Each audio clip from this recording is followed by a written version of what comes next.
submission on the agenda is the Spain 3. Spain submission 3 is asking that we release the old offsets from confidentiality. Its proposal is that we leave the confidentiality protections of the 5 boats over 15 years old in the design.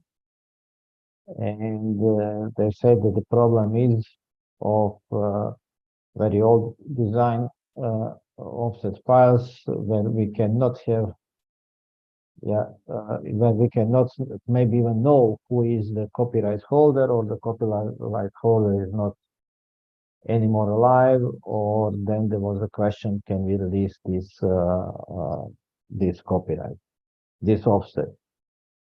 I think that I really want to stress out that keeping the confidentiality from the offset file is very important for us, and it should be of our utmost importance in keeping the system and keeping the support of designers and their trust when we are dealing with the offset files.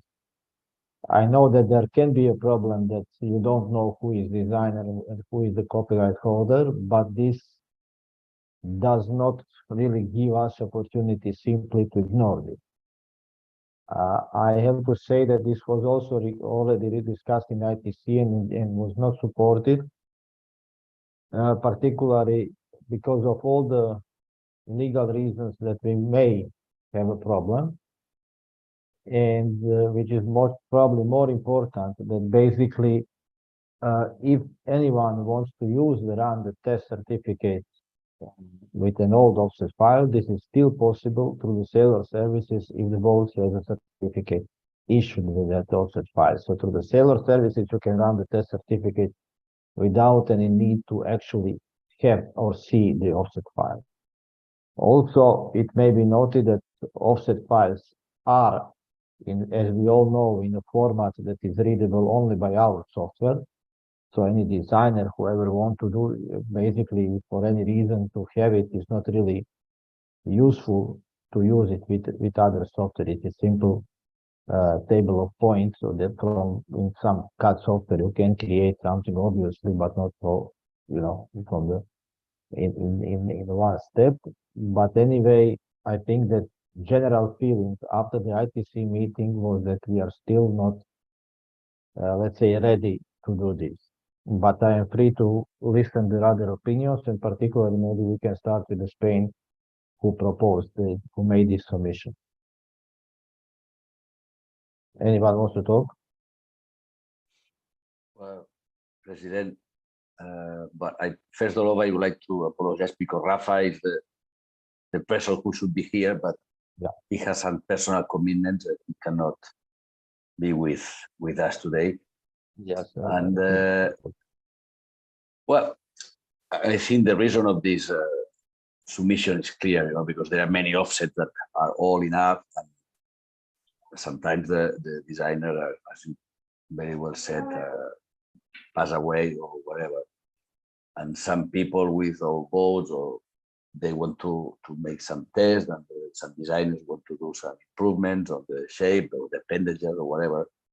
And without the real offset file, it's difficult for them to try to do this reset, So especially, and also taking into account that nowadays it's quite easy to get the shapes of the boat. It's not like before that you need to use a special machine, but today with the 3D scanner and total stations, it's quite easy. So to keep this rule for all designs seems to be a little bit strong. That's all. Thank you. Pablo, but I understand, but actually what you just said is probably going in slightly on the opposite direction, because if it is easy to get the boat scanned, and if you have an old boat and you don't have the offset file, then the answer would be, first, if you want to run the test, you can do it through sailor services without looking the offset. Second, the scanning is obviously, as you say, and I agree, much more and easier now than 10 or 15 years ago. So whoever needs to do something can always do the scan. And the third problem is that really, this will also be on the management, it's really possible legal implication, which I am a little bit concerned, without saying, regardless if it's something 50 years or, saying that we don't know who is copyright holder. Personally, I would prefer keeping this trust and getting this trust from designers that we have by really keeping this policy very strict. Yes, but do we know exactly who is the designer of some old offsets? But for most of the offsets are associated with some DXT where we are recording the. This is for the the newer design. files, but the ones My 30 or okay, 40 years even- ago, either we dump as a garbage what was Even- done by measurers in their Yes, but times, even- or we lose all this patrimony and all this database that includes No, I mean, many boats and many shapes from the past. And sorry, Nicola, to answer, even if we have an offset and we don't know who is designer, that this is one reason more not to give it, because whoever Okay, so there we is keep designer, and if we give something that we are not supposed to give, even knowing or not knowing who is designer, we are in a trouble. And I still believe that for most of the old offset files, we know who is designer, at least from the DXT file. But okay, Pablo, you want to say? Well, it's just regarding the 3D scan and everything. Yes, of course, it's easy to get the shape of the boat, but especially with all offset files that have been done with the HMI machine or whatever, the real offset file that ORC is using can be quite different from the offset file or from the shape that you get with the 3D scan. So all the work, Pablo, all the work you did, climbing ladders with the HMI is a piece of mierda. No. This is what you mean? Because I'm afraid Nicola, that... I am not saying that, Nicola. I am not saying that. But as you very well know, there are some offset files that could be better. And using a shape that is not the real offset file or whatever can generate some differences if a designer works with a absolutely. This is because you are used to work with TP52 and Maxi 72, where the designers are there when you measure and they want to check every millimeter. We are talking what I'm driving at, and the reason why I sort of inspired this submission was to give a value to offset files, because so the owners who have their boat scanned can make use of it to see what was the shape in 72 or in 89 when the boat was scanned or measured with the HMI or the HAL scanner from Germany, and see what modifications were done by some previous owners, and also to tell them that they can skip the burden of going to contact you or Zoran or somebody else to make a new scan when they already have one. Sorry. Panayotis, you raised the hand, and then later I will answer to this. Yes, and Willem made a comment in the chat that I think is worth discussing. What I would like to comment is that the ORC has a commitment to designers that it does not disclose offset files without the explicit permission of the designer. Yeah, but it is a fact that all the rating offices have... Sorry, Nicola. Sorry, please, let me finish. Interrupt. Does not disclose to third party, that is not the rating officers, of course, offset files. Now, this is clear. So anything that changes this, puts ORC immediately into danger of all kinds of lawsuits and all kinds of burden. So it's absolutely, and also it raises maybe concern to designers who say, oh, you know what, then what happens to my boat, which is, it's not old, it's new. So I'm personally, I mean, as a rating officer and as a staff member of ORC, I am 100% against this. I think it compromises ORC's position with the designers. Yes, but then to suggest to the owners to go and hire the first 3D scanner they have available, I think is infringing the copyright even more. Sorry, I again, think please, Eki raised his hand. yes, Eki, please help us as a lawyer. Yeah, I think I've made a legal statement about it, this submission, and was sending it to the ITC. The legal situation is very clear, and I think this is not in our hands to change the law. The legal situation is that the copyright of a design is secured for 70 years, counted from the death of the designer. So that is something like nearly 100 years where it is secured, and this is not in our hands to damage this copyright of the designer or of his children, wife, or whoever is the successor.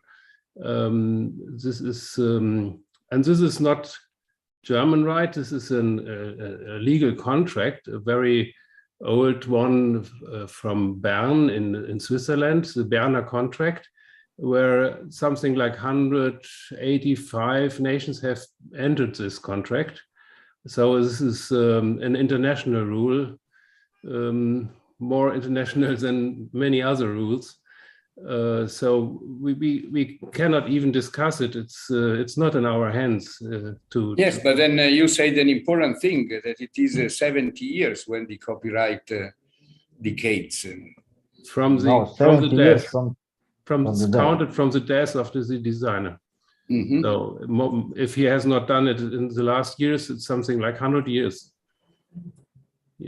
I say 100 years because I say. Yeah, but then we are approaching for several boats we have in our database. This date is expired, so we can start from there, just enforcing the general law. If you are sure about that, I tell you, I had a case about a 12-meter. I had to follow the children and the grandchildren and whatever to find out who has the right. And then even if they say we have the right, you're not sure if they really have it. And I don't know if we have files which are more than 100 years old. That is, I would be very careful to check it, and maybe there is one or two where we can discuss it, but I don't think that there's more. I wonder how so many body plans of boats have been published in the books and are available to everybody. Yeah. It's not our problem. I'm sorry. Not our problem. Yeah, if a boatyard is handing it out in a way. But even then, the copyright stays. It doesn't allow the public to copy it only because they have it. It's the same with, I think, if I understand Wilhelm correctly, if you make a scan of your hull, you could say it's my scan. No, it's not. It's your scan. Yeah, it's your scan, but it's not. You don't get the right to use this as a kind of design and copy it for the next boat or whatever. This is what I know for a fact that has been done in several instances. I've heard about things like that, but it's not legal. It can. Just to be clear, when the owner scans his boat and when we create an offset file. This owner is not an owner of the offset file. Owner can get this offset file only with written permission of designer or copyright holder. Not to be crystal clear on this. If an owner asks for some measurer to do privately for him, to give him something, we are not in that loop. We as ORC have nothing to do with it. An owner can do whatever he wants. He can take the pictures, put the pictures in the CAD software and create the surface. Very easy, frankly. So first of all, just to be clear here, the submission is about releasing the confidentiality. From the legal point of view, and the comment that was also accepted by and confirmed by the ITC, and now again confirmed by ECI, we cannot do this. The answer is simple. My other question is to understand from Pablo. Give me an example. Who wants to get an offset file and for what? And then I will give you an answer what he can do. But sometimes some designers want to optimize the appendages, for example. If the designer wants to optimize the appendages, he can do the scanning. He can do the Yes. best estimation. He can do use the CAD software, whatever it is. But unfortunately, he cannot get offset from us. That's clear. Then I don't have to give you any example. It's clear. Maybe. No. I was thinking because I wanted to know if this is designer, if this is a sailor who says, "Sailor, I want offset of my file." Sometimes the owner wants to improve his boat, and then say, "Okay, designer, can you do a study of the rudder of the tal?" And then not having the real offset file sometimes is not. You cannot do the things properly. Usually, because the offset files, frankly, very well, the offset files are different one from the other. And frankly, I am getting some questions from some designers, and asking for offset file. Obviously, if designer is asked for his own design, he is available to get the offset. But every time I'm checking, and every time when there is asked for some design for the offset file, I check who is designer. And if designer is asking for someone else design, I say no, you can get it only with the permission. And also that designer who is asking for that offset file, the question for him is, would you be happy that someone is asking your design and we are sharing your design to someone? Probably the answer will be no. So anyway, I think that again, coming back to the submission itself, unfortunately, due to legal, let's say, limitations, I think that we cannot support this submission. Are you all agree? Or anyone has anything to add this, so we can go to the next one. Okay, someone said, okay, agree. Okay, everyone is agree. Jim, you have a comment. It's quite so long, better talk and explain if you want to say. Jim, you want to talk about this? You are muted. Try to unmute.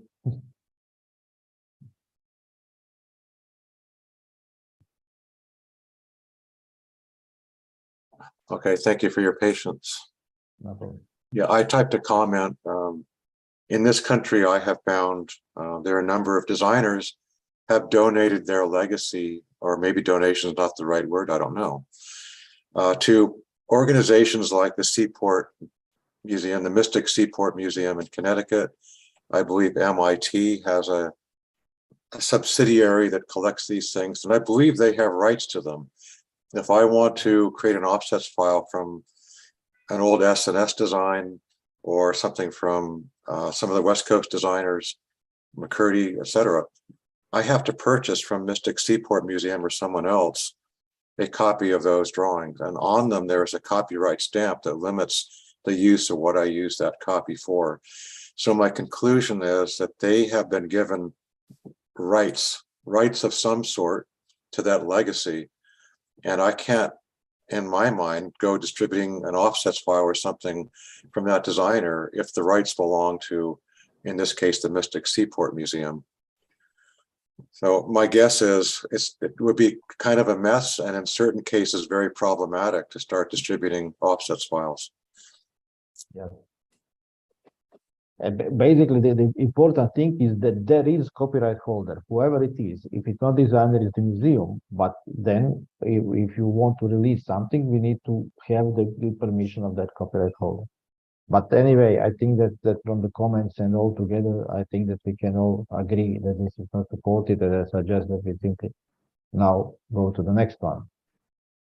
Next one is from Finland. It's about the VPP run with the club displacement. So have the VPP run with the club displacement, separate LPP run, or make some other adjustment to make issuing certificates with the club displacement faster and easier. Yes, we know that currently, if you want to run the club certificate, you can simply enter displacement instead of entering freeboards, let's say not measured freeboards.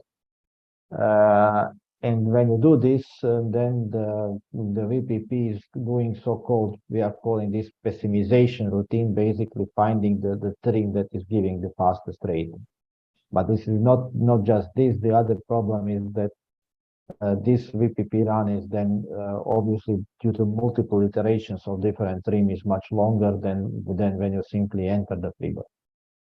And personally, I can say that I support this submission, and I was putting this on the table on discussion on within the staff with the idea, simply very simple solution. You simply when you enter displacement, you run the LPP and you get a message. This LPP is run with this freeboard and this measurement, and then you enter this freeboard instead of the club displacement. Frankly, this is actually what I'm normally doing.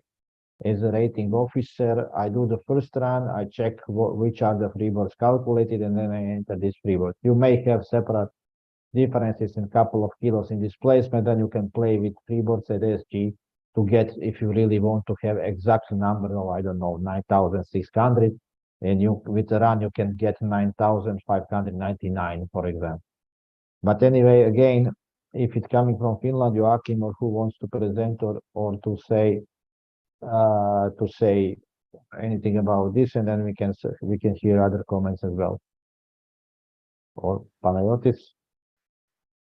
Well, I can start. That's my submission, and just to make it faster and also similar to all rating offices, because I've heard that many use this freeboards from other boats and so far, whatever they do. But I think that there should be a common system that everybody does it in a similar way. And it should be much faster, because there are some boats that I cannot even run with my computer, although it's quite new. For example, Sunfast 3300 took more than 30 minutes, and then it just stopped working, and I couldn't run that.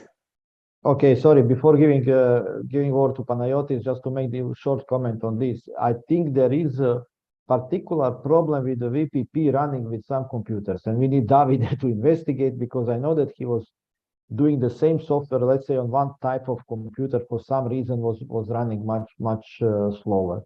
And I am not able to say now exactly what, but I know that David Dev was investigating this thing. But anyway, Panayotis, can you now comment? Well, to a little answer, David has indeed investigated it, and the latest version of the VPP has this problem, well, solved, at least for some computers. So now, however, that said, I just want to comment this. What the pessimization routine is doing is changing the trim of the boat. So the freeboards, to find with this configuration of the boat the fastest trim. This is what it's doing. In fact, it's looking for the longest L.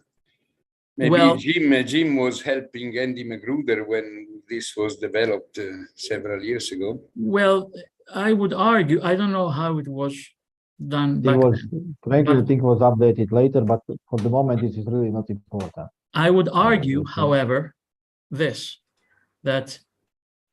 so what happens is that there are many VPP runs. I mean, many of them. And especially they become even more if, for example, the offset has a angle or something like that. But And the problem is worsened, of course, if the boat has like a head sail set flying or an asymmetric spinnaker less than 75%. So there is a kind of simple solution for that. Just remove, uncheck, deactivate spinnakers. So there is no spinnakers on the boat, just mainsail and run the VPP and use these freeboards. It's sure that's going to be much faster. So this is a solution for the problem. Sorry. I mean, the comment and the question from Raymond is, could be option to automatically store the calculated freeboards. I think that automatically stored, I don't know want to enter into programming part of Panayotic, but what we simply need is then when you do the run with enter displacement, you get a simple message. This run is done. Freeboards used are FFM, FAM, and you retype it. This is what I am doing normally. What I am normally doing, let's say manually. But this is just, sorry. you know. Sorry, wait a moment. When you hit run VPP, what you get after the VPP concludes is a certificate. Now, if you go on the second page of the certificate or third page, there is FF and FA, which are the freeboards. So you just copy and paste them. That's it. Yeah, I'm sorry, I'm trying to open my manager for some reason. I'm fetching all the files and I'm Yeah, no because idea the time has changed. maybe, So, aha. Also, That's you can, the other thing you can do is if you run the offset viewer, you know, with clicking on the link of the offset file, then the freeboard measurements appear on the second page in the offset Yes, data. and So also you the can comment- copy and paste from there also. So I mean, the information is of the freeboards calculated is immediately shown. And Yes. then just copy and paste them in the data file. But That's it. you know, Panayotic would be a big problem to add this as a message that is shown after the VPP run. But this is what I'm saying. There is a message. It's a certificate. When you hit run VPP, there is a certificate. Okay, and you see the certificate. And the third page, there is the freeboards. Sorry, third page in some certificate, particularly in cloud certificate, sometimes is optional. Someone is using someone is not using the third page. My question is obviously that still some rating officers are missing this, and I'm trying, you know, always to have our software as much as possible. Okay, let me put it like this. It's very easy to add a message, but you know what? This message will appear each and every time you run a certificate. No, can you simply in a programming only add if club displacement is entered, then show this message. Otherwise, no. And Anyway, I think I can do it, but this is an overkill. And anyway, you know, you see them. You have to remember them, copy, paste them, do what? Okay, we have first Joachim and then Chris. Well, my submission was about, and I think would be much better that it would be totally automatic. So you don't ever give the freeboards unless you really know them. So you give the displacement and then the VPP does what it needs to do. So calculates fastly the real certificate, not that you have to copy the freeboards, because then you are entering the danger zone in my mind, because the optimized or pessimized freeboards might change from year to year or in 10 years or whatever. Because you change the VPP, then you have different pessimistic freeboards for the same hull. But then so it's much better that you have the software that always gives the same results, whatever the rating office does. The pessimization routine is slow by definition, because it makes it tries. It makes you know, hundreds or thousands of VPP runs. So it's in a sense it's meant to be slow. Yes, but when you do that and the rating office still give the freeboards, then you lose that feature.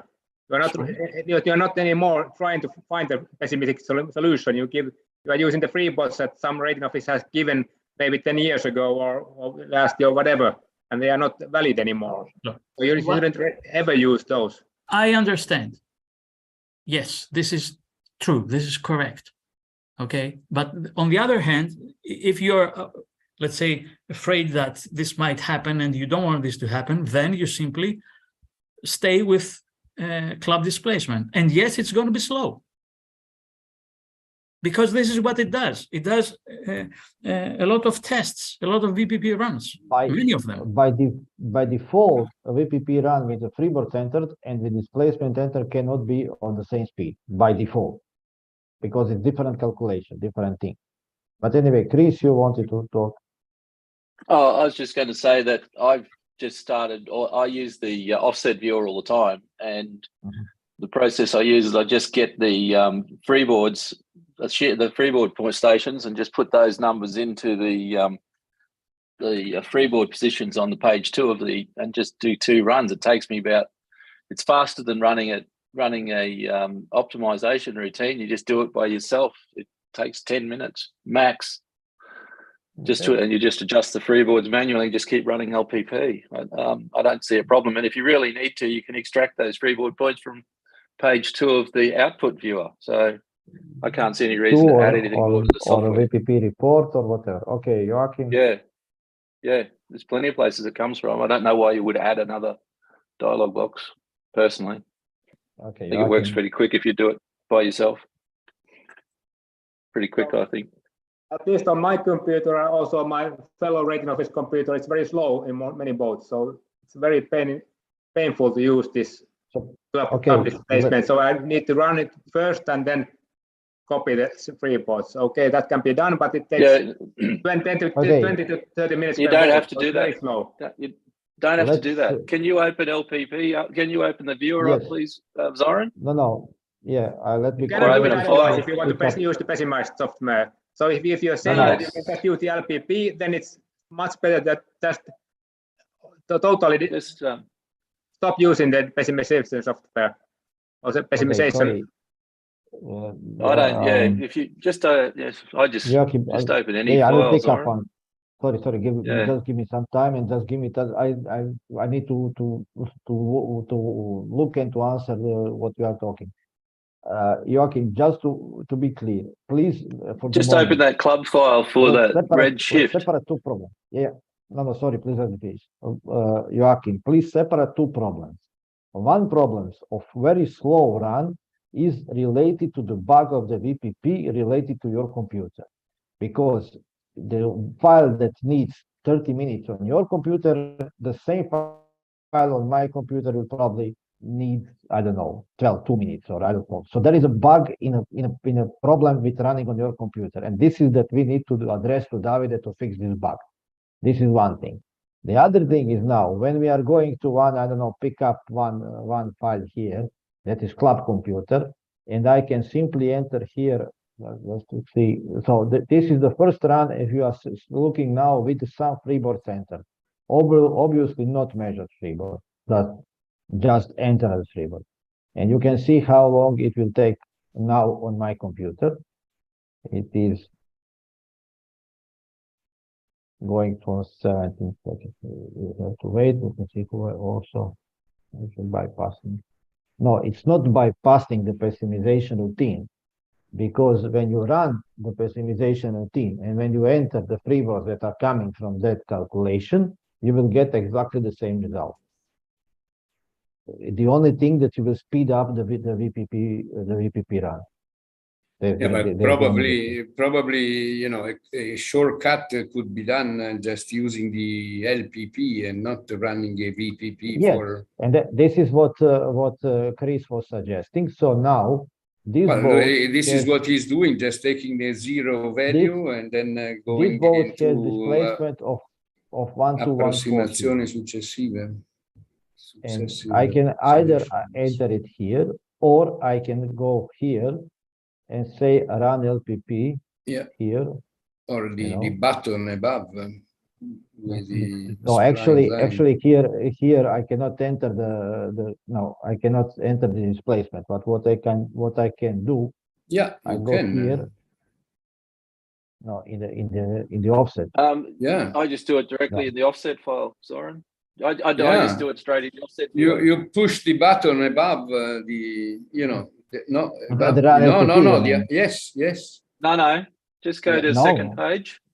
Go to the second But- page.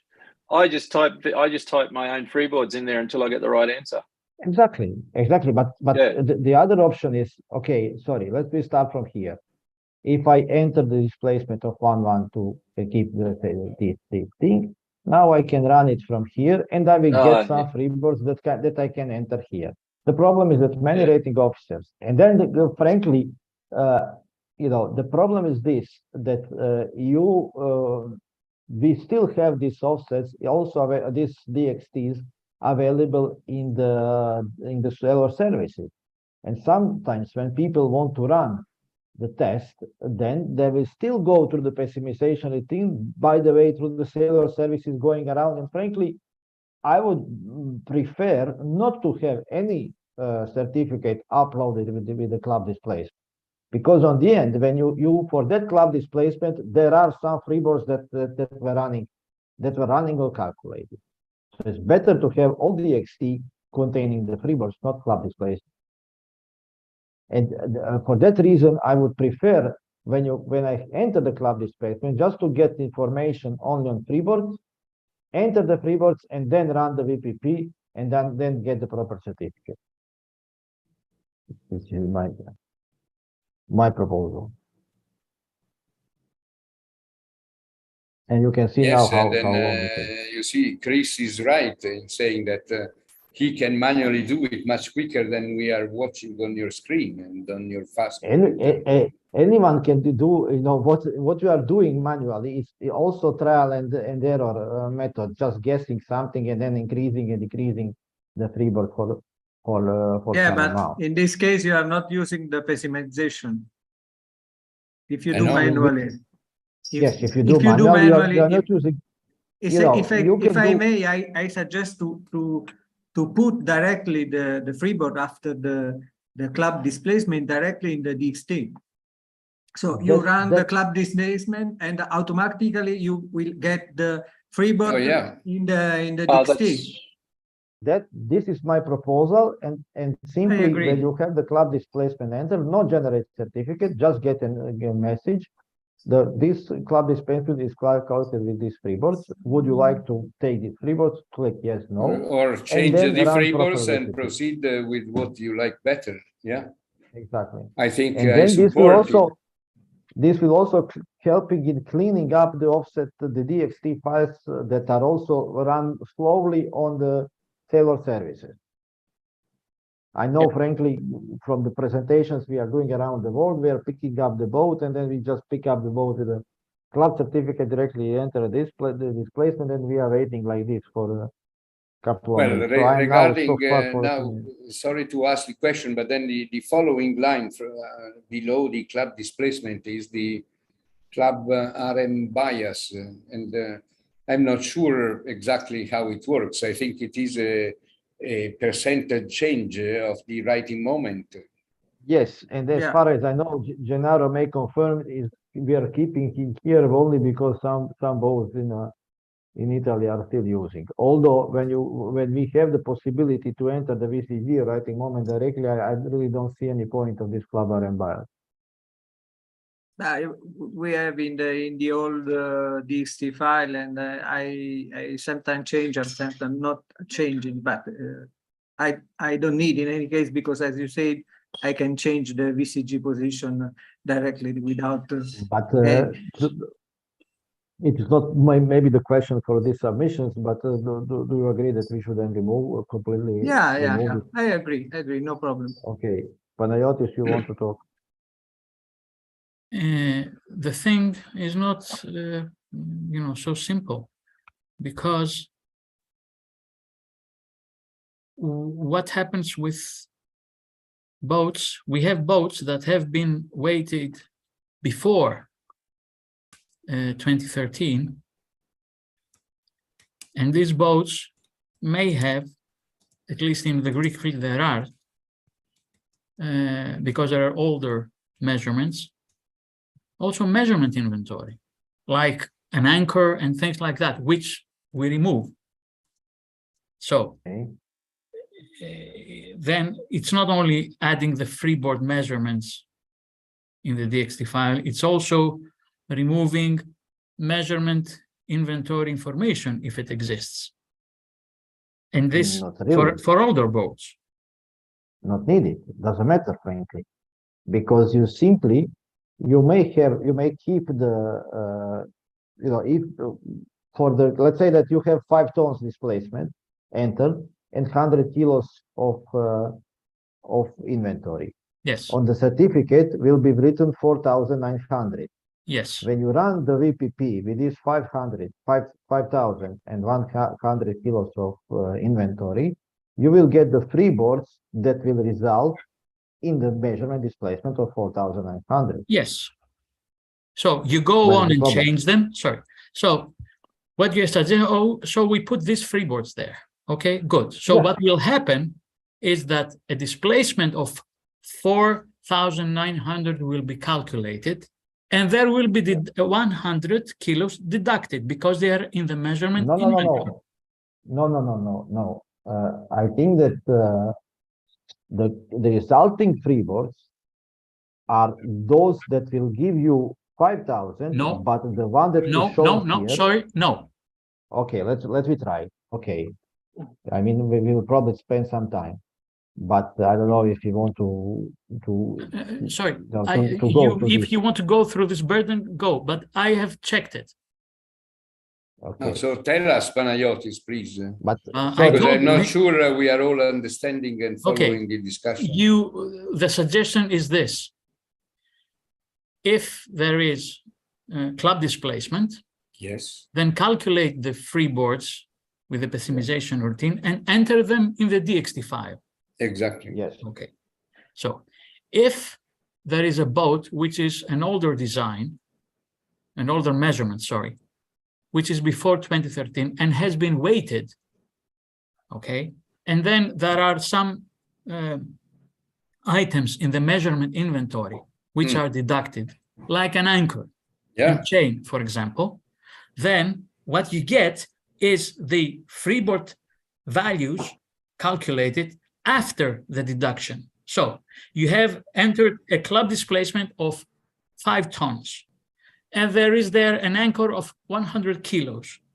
You get freeboards for 4,900 kilos. Yeah, and if there was also a chain of sorry, 50 kilos, let me finish. So if you put these freeboards in the DXT file and run the VPP again, you'll get a displacement of 4,800 because there is the measurement inventory, which is intact, which has 100 kilos of anchor. Sorry, but this has no sense. Or somewhere we need to have in the calculation the freeboards that are giving the correct measured displacement. We need to have less any deductible if there is an inventory with deductibles entered, I think. In this case, you remove the weight that are in the inventory. Yes, if you have anchor, chain, tanks, whatever. But if you have freeboards for weight without the anchor, you remove the anchor and use that freeboards. Exactly. Yeah. So this nominal weight needs to be understood if it is with the empty boat or with the deductibles as well. But this is assumed to be the empty boat, I think, when you enter this weight, as you did of what is this? I'm talking about existing measurements, Nicola, not new ones. Yeah, okay, but how many boats like with this we have in the inventory? You can check. I can tell you that in the Greek fleet there are several. Yeah, but you say that also that you weigh the boat after the old measurement. So when you weigh the boat should be empty. Gennaro, as I said, I'm talking about existing measurements, not new ones. Yeah, Exactly, but were Okay. they before? I have a boat which was, let's say, weighed back in 2005. Okay, and Okay, because sorry. there was an anchor there, the measurer put in the measurement inventory that there is an anchor, or back then we used to enter anchor weight, if you remember. I Sorry, remember to everybody, sorry to interrupt, but the measurement trim was changed. It's now the 10th anniversary. It was changed in 2012 in Ireland during the AGM week, and it was a kind of revolution that required many fixes in the following year and came together with the big revolution of the residual resistance. Sorry, That shuffled all the fleet. Just a close parenthesis. Sorry. Sorry, Panayotis. In cases we are talking, this means that if I have 5,000 kilos entered for displacement and I have 100 kilos of the inventory, I need to have on the certificate displacement measured 4,900. Yes. Does this mean that another if in programming, if there is a club displacement and if there is Exactly. It means sorry. inventory, I'm not saying it is not possible to do something about it. Yeah. But wait, No, in doing that, what we are doing is take a boat that has been measured and has certain measurements and change them completely. I mean, the actual data, what happened. Yes, because we are talking about the club certificate that is not based on always on the full measurement. We are talking about something that the rule that was 10 years ago, and we are doing some changes. And I assume there are not many boats like this. So basically we can run the LPP with pessimization with 4,900, get the freeboards, and they get the message. With these freeboards, you are getting this displacement, and you can now remove the measurement inventory. That's the point. Well, if you ask me, at least for the do we need the pessimization at all? I mean, many of the rating officers seem to use the LPP and doesn't use the pessimization at all. So is it really necessary to use the pessimization for ORC Club? Yes, because if you don't have measured freeboards and you want to enter displacement, like in this case, 1124, yes, you can start playing with the freeboards until you get this display. But this can, on the end, can even take more time, because I can now start which freeboards I put. Normally, what we are usually doing, you start with this and say, okay, you see how much is difference from the measured water line up to the measured by the quotation mark, because it's not measured, from the offset water line. So you see, I can start from this, see the sink, and then change the by a couple of millimeters. And instead, if you simply say, okay, I want to have displacement of 1,124, I enter it here, I run it, I get the message, this is achieved by these freeboards, you enter these freeboards, and that's it. May I answer Joachim's, because this is not what Joachim asked. Joachim asked, do we need the pessimization routine? The answer is that we need it, or I think we need it. And the reason we need it is because it ensures that we will not by accident favor a boat accidentally by entering some freeboards, which of course we can find using the offset toolbox and the offset editor and putting freeboards. But in doing that, we may favor the boat without knowing it. So the pessimization routine ensures that calculate some freeboards which are, let's say, the worst case for the boat. It's the fastest it can be. This is why we need it. So if someone, on the other hand, someone thinks that, I don't need it because I'm a very good rating officer and I can guess, fine, no problem. Yes, but nowadays, many rating officers don't use it because they use either the freeboards from other boats or they use LPP get it. That's So Depends. that's up to the rating That's up officer to the again. rating office. We It's up to the cannot rating office. avoid But you this. know, also the comment was should not check the weight on the certificate and VPP run and just the freeboard. This is exactly what we are talking all the time. And you know, so my proposal is that we ask for modification of the manager software, simply that when the club certificate is entered, the manager is showing the freeboards that are resulting in this VPP calculation. Or anyone has better term, or do we agree on this? Yeah, also that ask to put directly the freeboards calculator in the DXT. Otherwise, we have the I think this is what Gennaro just said. All the rest is it's a redundant because they already exist. I mean, on the certificate, the freeboards that are calculated. The thing that makes a difference is, okay, there is club displacement entered, so the VBS calculated some freeboards. Do you want them entered in the DXT file, of course, at the same time killing the measurement inventory? Yes, no. I agree. That's the thing. Yes, that's what we propose. And I would my proposal would be that we eliminate the DXT file with club displacement entered. Exactly. Not- So not- you not you have existing, you but have from to now on. eliminate. You have you to simply- eliminate the alternative because if you enter freeboards and the displacement, then it gives you an error, and you have to eliminate one or the other. Of course. Yeah, but you only can avoid that the certificate with the club displacement is produced. So This you is need this is to possible. This is possible. you And need to put the freeboards in so then, which way you prefer. okay, so okay, let me summarize a bit. So what could be done automatically from now on, and this will be, let's say, implicit, there's no reason to ask anything. So you put club displacement there, okay, and then there is a result. Yes. Freeboards. So the manager simply puts this data in the freeboard measurements, clears the measurement inventory wherever it is needed, so there is no miscalculation in a second VPP run, and maybe produces a message to the rating officer simply so that he knows. It's not like you want it or not. Exactly. This is what happened. Exactly.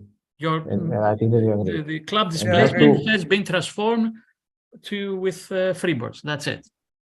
Agree. Just to answer to Raymond, it sounds like a bad practice if rating officer can decide how to go about the club displacement and guesstimate the freeboard. The answer to this, whatever we are doing here is estimation the club certificate. If you want to have it properly, then you always can measure the freeboard. Nothing stops you to measure the freeboard. But I don't know, Raymond, if I answer your question. What I mean, Zoran, sorry for interrupting. Yeah. What I read and hear is that several rating offices use either freeboards from other boats, so just enter a freeboard that is not meant for this boat, or what I understand that Chris Zonka is doing is that he starts from a certain freeboard out of the LPP, out of the offset file, even before running the LPP, and then optimizing it himself to get the correct displacement. But that doesn't give you the most pessimistic trim, which the pessimization routine does. So that is what I'm asking. It sounds like bad practice if we have different ways of working around the pessimization routine. So I would strongly recommend that we use the pessimization routine. That was my... No, okay, now I understand your question, Raymond is exactly to the point. I agree 100%. No, sorry. Let me also answer this. I understand your question, but also keep in mind that general application, not about the displacement and pessimization routine, about running the club certificate can vary from country to country. Some countries are, for example, requiring all sales to be measured or rig to be measured. Some countries are just simply entering the data for sister ship from design data or whatever. You know, some countries are you know, doing this, taking the displacement from the brochure because they don't know here. Some countries are still using the freeboards for the club certificate. So there is no such thing. I mean, again, if you want to talk about the pair racing, then we are going to the ORC International fully measurement. The club is differently applied from country to country. It has the fact. And we can, I think that with this, if we implement just what Panayotis suggested, we can, let's say, put this more in line, and people can use it because they will now understand it's not any long so slow in the VPP run, and this can be one option. But nothing prevents even the club certificate to have the freeboards measure. Panayotis. Okay. I wanted to just stress and elaborate on what Raymond said. And I said it maybe in different words before. Raymond just stresses the fact that if you don't use the pessimization routine, there is a good chance that you may favor the boat. So you don't get the worst possible for the boat rating. This is all what he's saying. Of course, the rule, you know, you can do by the rule whatever you want as a rating officer. Just enter freeboards, do this, take from freeboards, but you have to, let's say, do it, know the danger. It's not like I take the freeboards from another boat or just, you know, do freeboards myself and it's fine. No, it's not fine. You have to be sure of what you're doing. So if you're not sure of the pessimization routine gives you a way so that you will not accidentally favor a boat by entering bogus freeboard measurements. That's all. And of course, there is the cost of speed. Yes, this is the price you pay for the pessimization routine. Just to answer Chris, if the ORC managers automatically enter the freeboards, can the originally entered displacement remain somewhere so we know what the starting value was? No need, because you will get exactly the same displacement. So if you enter with this boat with 1000, the one that with 1124, and if I go to the VPP output, just to show you the VPP report, I will see that this VPP run was done with the freeboard measurement of 0998 and 0775. So these numbers will be given to me or directly entered in these fields, and no need to preserve it because it will be result will be exactly the same. Again, with light disclaimer, it can be probably couple of kilos difference due to rounding and things like this. Which then, if you really want to play, you can play with SG and adjust it to get exact number. Yeah. Okay. Look, I have at times got some significantly different numbers, but I think Palionatis answered that for me before when he said it has something to do with the inventory. I'd have to check back if those boats had inventory, which probably is what the answer is. But yeah, okay, that's why only. Yeah. Okay, Joachim, did you raise? Yes, just want to comment about what Raymond and Panayotis says that, and even if you use the common strategy that Soran says that you run the BPP and get the freeboards from there, there's no guarantee that the same pessimistic freeboards will be the same for the next 10 or 20 years. So you should do it every year. If so, in my mind, it should be better that just to skip the pessimization for forever. Just use some other methods like Chris is using, but automatically to get the freeboards. I mean, what Chris is using automatically is exactly pessimization routine what we are doing now. No, it's not, because he's using the LPP to get the freeboards. That's much faster. That doesn't need to run the whole VPP. No, it's not. Sorry, because you need to start from some freeboards and then go do the trials and guess and trial, you know, until you get the exact number. Yes, but if you do that in LPP, that's not the pessimization. That's just finding the displacement. That will not change the trim if you just trim the boat up and down. Sorry, okay, just to answer this will still be available to the offset editor. Nothing will stop you to do this if you really want. No, but I'm just suggesting that we should go to an automatic routine that does this automatically if you give the displacement, and it skips totally the pessimization routine, because that will not work. This, again, I repeat, automatic routine is currently pessimization routine. You start from some freeboards and you are starting automatically adjusting them until you get the displacement you enter, and looking for the fastest rate. Yes, but that's very slow now. For my computer, also on Samsa's computer, it takes many boats. It takes 10 to 20 minutes. That's way too slow to use. Again, but then, sorry to interrupt, Mr. Chairman, but I think there is a submission from Willem that is worth considering. Sorry, Willem, this is the next on our agenda. I intentionally didn't want to go because I think I have to also to explain a little bit the problem with that summation. There is another problem with that summation, but Panayotis, yes, where I will address in the next submission in our agenda, and it's slightly different problem with that submission. Panayotis, you want to yes, I want say to something on this one? To say something. Let's take it from the beginning, okay? And let's say this. I'm just making a hypothesis here. If, let's say, when you entered club displacement, the VPP was running in like freebirds, right? Like in a few seconds. Would we be discussing this now? Would there be a submission? Probably not. Probably not, yeah. Okay. So what we have been discussing up to now is just to, try to figure out ways to overcome this problem. So I would suggest not try to find, let's say, shortcuts to override this problem. Instead, go back to programming, talk with Davide, see if there is something can be done to improve the speed. I don't know if something can be done, but if we don't look at it again, then we don't know.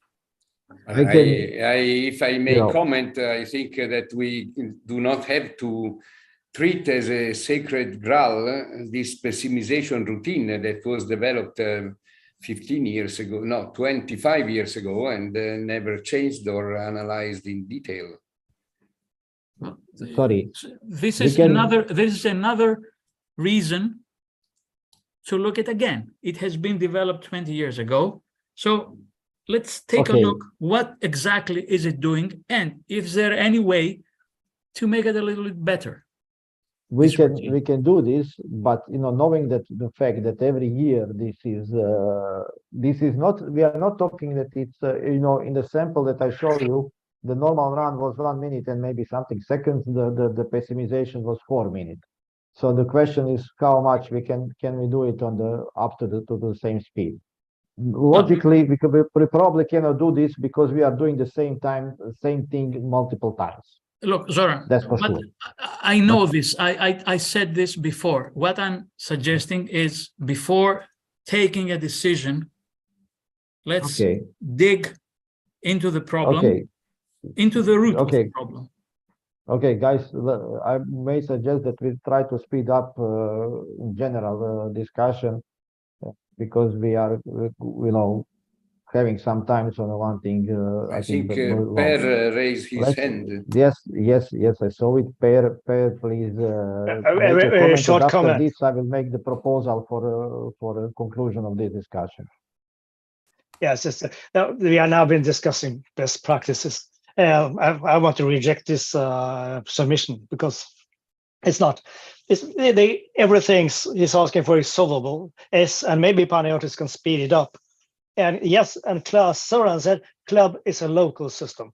It's inside the ORC system is a lot of freedom for the local rating officers to use club in their country's best practice. If you go to ORC International, it's a different story. And in the DXC file, it's a measured freeboard ticking box. So if you know it's measured, it's very easy for another rating office to see if this boat actually has a measured freeboard or not, or if it's just put in there by the rating office. Okay, just the comments to Jim, the problem of using the club displacement, no, sorry, the club default writing moment and the stability.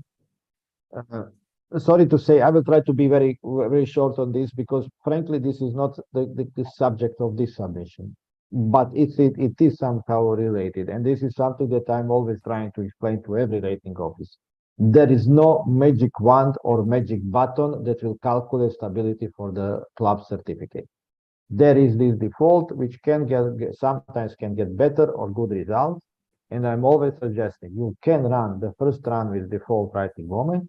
Then you should use offset info and compare this with all the measured boats that we have with that offset file. If we don't have, you compare with the similar boats, and you need to have some experience to understand, aha, this is too much, or this is not enough, and then you can we have also the writing moment. We have the handle of club REM bias that is operational. We again, please do not go now so wide in discussion. We were mentioning the club RMS bias. If we want to have it in this discussion, like a side effect of discussion, and simply get rid of it, we can do for the next year. This is not a problem. But let me try to summarize discussion on this submission. The proposal is A, check with David if anyhow the pessimization, routine pessimization, or VPP calculation when club displacement center can be made faster. If the answer is yes, it can be slightly slower than the normal one, then as I agree with Panayotis, we probably can leave it this and leave it as such. If the answer is no, it's impossible, then I suggest we accept what Panayotis has proposed, that the manager is running the first VPP run with a club displacement, automatically move the freeboards or calculated freeboards to the freeboard measurements, and removing the measurement inventory in such a case with the appropriate message to the rating office. Are we okay with it?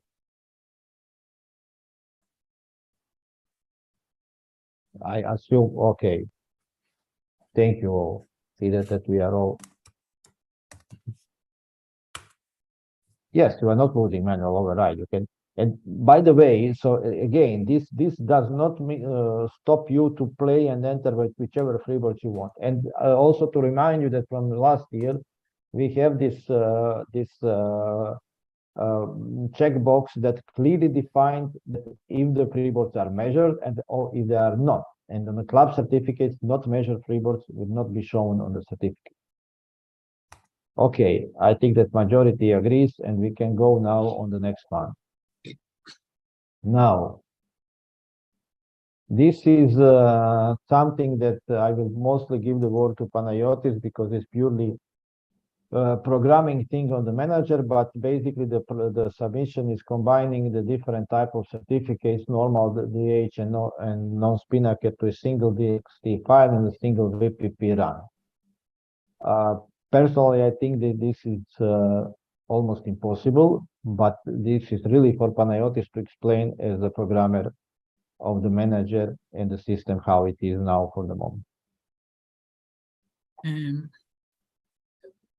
This submission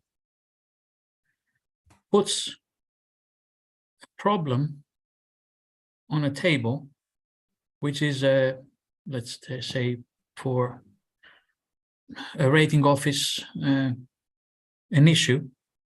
So and at the same time tries to give the solution. So what the solution would be.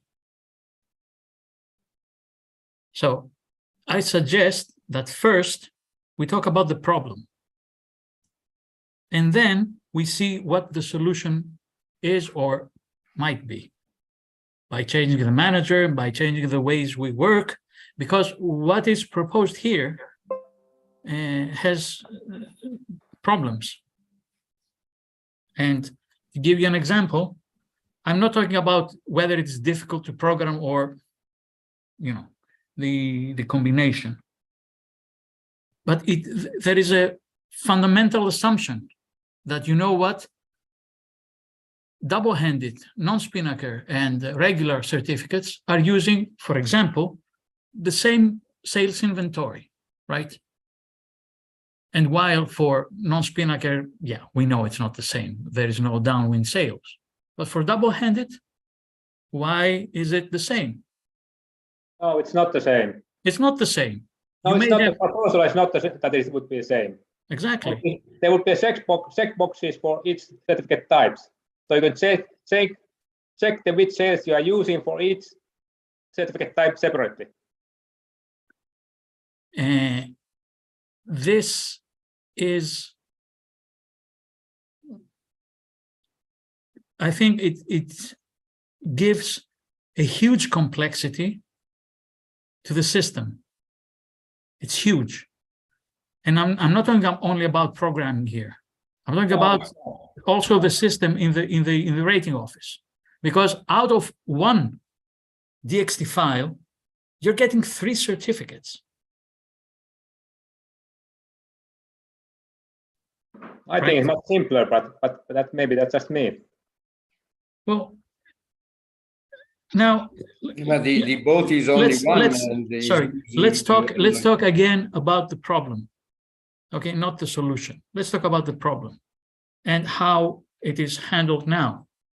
Now we say that, you know, we handle the problem by using, for example, different profiles for double-handed and regular certificates. So if there are 2 cases, right? One case is that the double-handed is using exactly, for some boats, exactly the same configuration. So it's just double-handed, only crew weight change, right? And then there is a second case where there are differences in configuration, sails, or I don't know what other things, water ballast, for example. I have a boat like this in Greece. So, and what we do, or how do we work on that? For the first case, I think it's straightforward. You don't have to do nothing. Just if there is a change in the regular certificate, you just have to know in your paper that, you know, this guy has a double-handed certificate also, so create a double-handed certificate using exactly the same thing, only with the crew weight change. That's it. Or make the owner tell you that, you know what, I want also my double-handed certificate changed according to this configuration. And on the other case, well, you have fundamentally 2 different boats because you have 2 different configurations. So you need instructions from the owner for his regular certificate and for his double-handed certificate. Now, I think here in this submission, there is also another thing. I wouldn't call it an error, but I would certainly call it a peculiarity. Now, it seems here that the rating officer is doing the job of the owner. So the rating officer is keeping track of what the owner wants or what is his sales inventory and what he has in his boat. No, this is the owner's or the captain's job, who has to, you know, keep track of his sales, what he has, what is measured, what is not measured, and then ask the rating office to perform whatever changes are needed. So why, I'm just asking myself, why the rating officer would suppose or assume that if a guy says, you know what, I have a new sale, why should the rating officer assume or ask himself, okay, does he have a double-handed certificate? Does he have a non-spinnaker certificate? Should I change it? Yes, no. Why? Why is this a rating officer's job? Instead, I think it's the owner's job to say, you know what, I have 2 certificates and I want both changed, or just double-hand change, or whatever.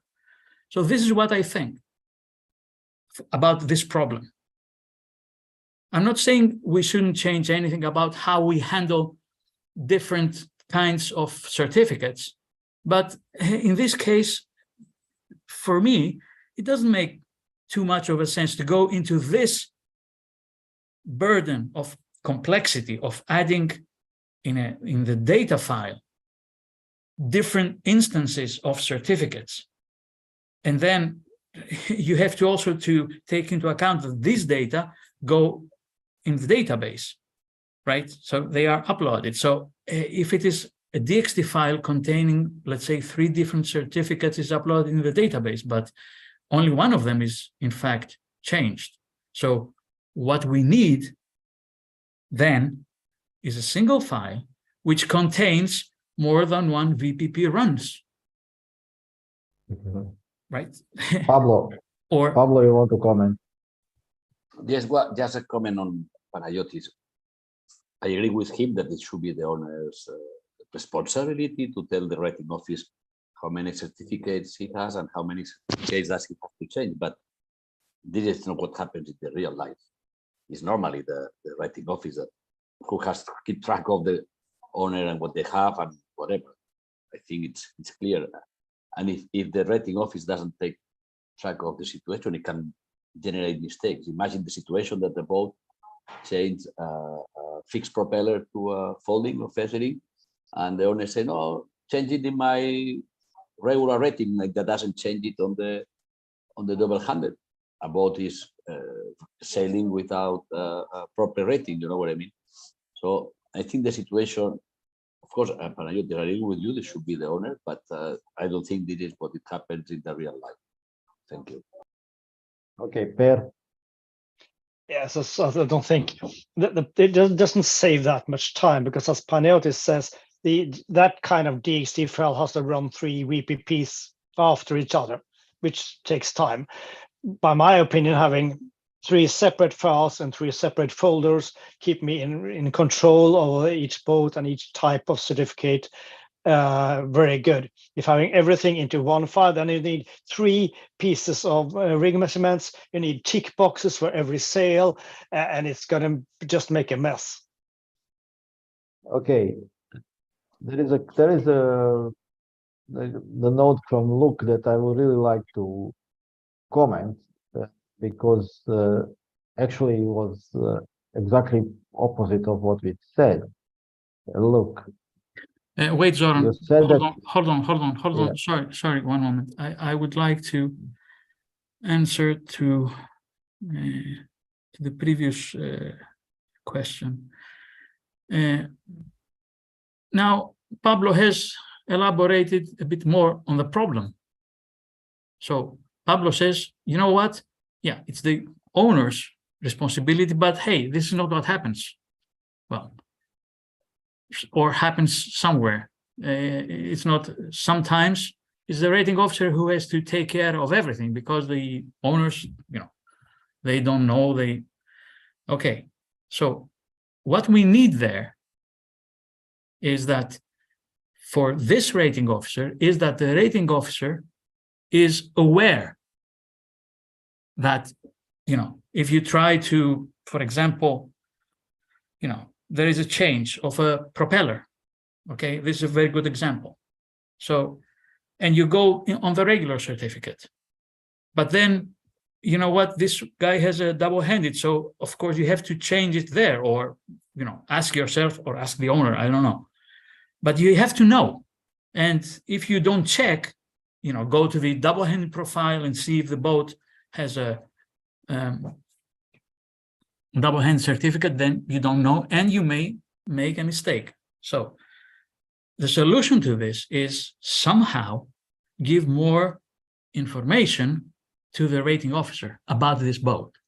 So what could be is that, okay, let's say that we provide some kind of an informational tool or dialog box, call it what you like. Okay, so you, for example, I'm now, you know, speaking as I think. So, for example, hit a button on a manager about a boat, and then the manager what does looks in the profiles for this file and says, okay, this boat has a regular certificate issued that date, it has a double hand certificate there. So this is where I found instances of the, and it has like one test certificate, you know, in this profile. So, and then the manager tells the other rating officer, you know what, in your setup here in the profiles, there is this file name appears 5 times and with these situations. And this one is a double-handed, which has been uploaded, it has this reference number. And so, and then the rating officer knows. Okay, so he says, there is a double hand certificate, so maybe I should change the propeller there, or it's a sail change, so should I change in the double hand also? So I think this is, let's say, something which is of value to the rating officer. Okay, let me answer what I started before. The comment from Luke was that we should have each boat configuration has the proper DXT file name. What is important here, and what we said several times, we need different profiles keeping the same file name. This is the only way that the manager knows that this is exactly the same boat. And what he said, also Per Boima said, and I agree with Panayotis, that basically manager can be improved in a sense that if you are changing something on one boat and then the manager said you have this boat in other profiles, would you like to do these changes there? This is very useful feature of the manager software. And just from the beginning, currently we have the system that is working. Now, do we have a problem with it? Do we just want to improve it? I think if we just want to make it differently from 3 profiles to 1 DXT with the multiple implications that causes much more in programming time and database update, I think from that point is really not worth to go to it. From the improving manager in the sense that Panayotis just suggested, giving some more information to keep easier maintaining the different certificate, I think, yes, this can be done. Joachim, do you want to add anything you have raised here? Yes, I just wanted to comment to Per and others that I don't think that there are really that many different measurements from the certificates are basically the same. They have the same boat, they have the same displacement, they have the same engine, they have the same propeller, they have the same rig. So there are very limited amount of information that can be different. Really, I don't even think that P should be different because that's not very. Normally, yes, but sorry, then what's the problem for you to keep them in 3 different profiles? What's the problem? The problem is that one problem is that when a new sales measurement, I have to give it in 3 different files. Okay, that can be solved in the manager. The other difference is if the only updates 1 file, next year I have to go through all these 3 files to look out which is the current one, most recent one, which has all the newest information I given. I think that if you update the sales in one and you update the sales in other, which sometimes you may have different sales for double-handed, for example. I mean, it happens every time that every now and then that the only wants to update, for example, the double-handed certificates because there's one phrase for double-handed and he has a new sale there. But next year he wants to use the same sale on the other configuration as well. And then I have to look through all these 3. I don't remember next year that which is the newest one. So I have to go through all these 3 ones. Still, if you have in a single file, you will have to select which one is for which one. It's the same thing. No, then there's only one sale. It's already there. All the newest measurements are in the one file. I think that Joachim is talking about a renewal, so the following year. So the first year is not the problem, but the second year, it becomes a problem, because if the new sale is registered and entered only in the double-handed certificate, then and is used with the normal standard club or international, the certificate needs to be rerun. Yeah, Gennaro, you wanted to Yes, say something. sorry, Gennaro. No problem. On the other hand, we know that the three different certificate, I mean, international club, new non-spinnaker and double-handed, are three different certificates. They start from the same measurement, but they can be totally different from the sales, for the sales, and then there are three different certificates. We cannot use only one DXT. Personally, I have three different profiles, and when I start doing a DXT for a double-handed, after I have a different story for that certificate, and I don't think we need to merge. Otherwise, it's impossible to control the difference between one and another. So my suggestion was that there would be checkboxes for each element that can be different. There are not so many. Sales can be different, and crew weights can be different, and maybe the movable ballast can be different. That's about it. Yeah, but also the P, the E, and I don't think they should be different. Yeah. They could. They can, because they can have a different mainsail, a different jib, a different configuration for the downwind sails, are totally different can be totally different certificates. Can be. So, yeah. Yes, but if you have different P, then do they really paint different marks for different P's? Then how do they verify that they are different? Okay, you can have different E, for example. You say I will move my E mark when I go with my double-hand mainsail. But also, for the water ballast, for example, go ahead. No, I mean, again, guys, please, we are losing a little bit too much time on this discussion. Let me try to answer all the comments from the chat. Chris, it will be good to let me know how many configurations are. Please understand, I'm not sure what is really relating, but in a regular double-handed or a non-spinnaker, in the manager, you are always keeping the last configuration. If you want to see different boat configuration for the same type of certificates, you will find it in a database. The maximum configurations you may have is the regular, the double-handed, and non-spinnaker. The question from Jim is it possible to develop utility that copies from DXT file to another? Is that as just answer by the pair? You simply have in your profile. So just to show you, I mean, guys, I told that you know this is my profile corporation certificate. This is my profile. Now I go to my profile of double-handed. So these are the boats that had double-handed certificates this year. And this is then the profile. It's always the same file name.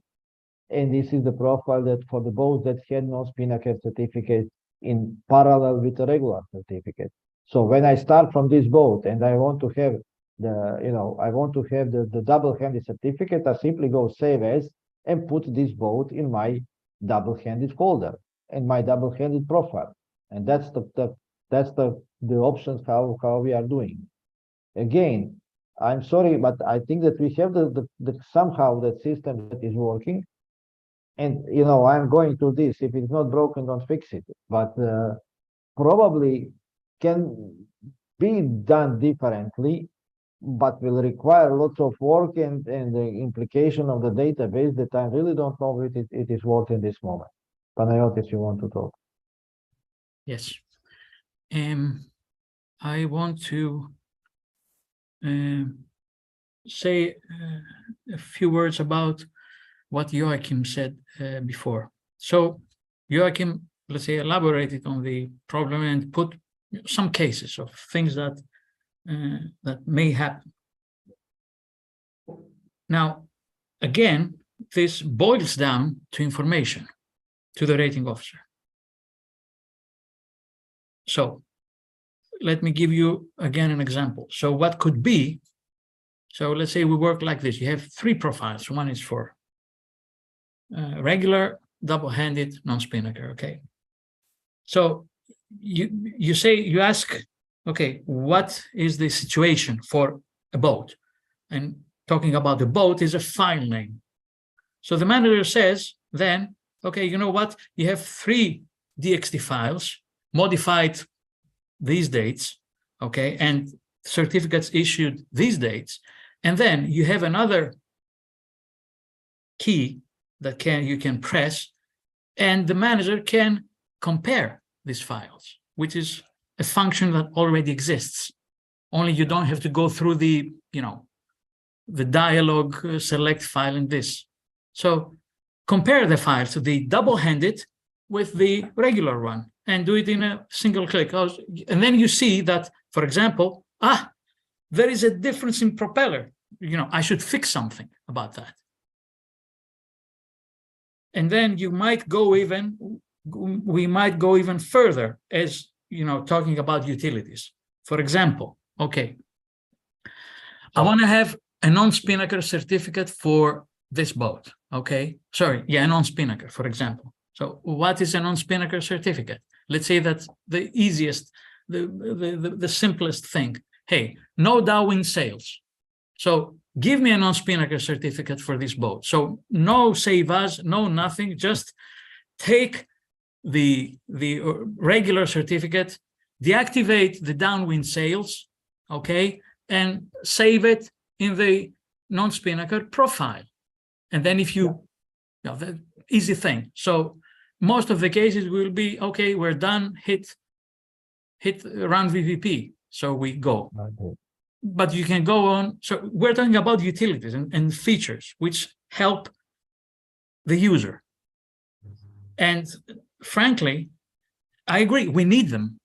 And why? Because, well, the last 2 years, there have been features added in the possibilities for certificates. I mean, for years now, we only had ORCI and club. That was it. And now you have. And now we have, we have non-spinnaker. We have non-spinnaker. We have double-handed. And you know what? Soon, I don't know when, but eventually it will happen. We may have multi-hulls in our list of certificates there, and who knows what else. So yes, what we need is utilities information for information about what has happened up to now. So yes, let's say that the concept of the submission is, I agree with it. I don't agree with the solution that is given, because this simply complexes things more, makes them more complex. What we need instead is utilities which do not change our data structure. They give us more information on how to work with what we have. Okay, and just to keep it clear, crystal clear again, the rating officer should work with one boat, one DXT file name, and I'm pretty much sure, and we've seen that even when they're running the championship, we are picking up certificate, and then some rating officers, unfortunately, are not following this principle. Even the question was, is it possible again to have some message or something? Unfortunately, we don't know what you are doing. So if I have this boat here, CRO 2681, and if I simply say I want to now to save it as CRO 2681A.dxt, for our system, this will mean there are 2 boats. I can only briefly now, I really don't want to go to the discussion, that we investigated the problem, we are aware of the problem, and there is some ideas that will be developed during the next year to have kind of boat identification in the database, that we know which is the boat, even in the case of different file name or different things. But for the moment, please, I'm giving you just this information. It's something on which the staff will be really working as one of the strategic projects next year. But it's now too early to go into the details and to explain how it will work. For the moment, again, I am stressing importance to always keep this one boat, one DXT file name. I hope that I was clear on this. Couple of more chat questions. Okay, for the and also please for the moment we will deal with the multi-house groups and the multi-car certificates. Frankly, let's try to keep and stay within the subject of submission and within our agenda. My proposal as the conclusion of this discussion would be that we are aware of possible improvements and adding additional feature in the ORC manager software that can be introduced to make the handling of normal double hand and non-spinnaker certificates easier through the more validation of checks or messages, but it is not, as Panayotis said, not to go in direction as it was actually proposed by the submission. I'll be okay with this.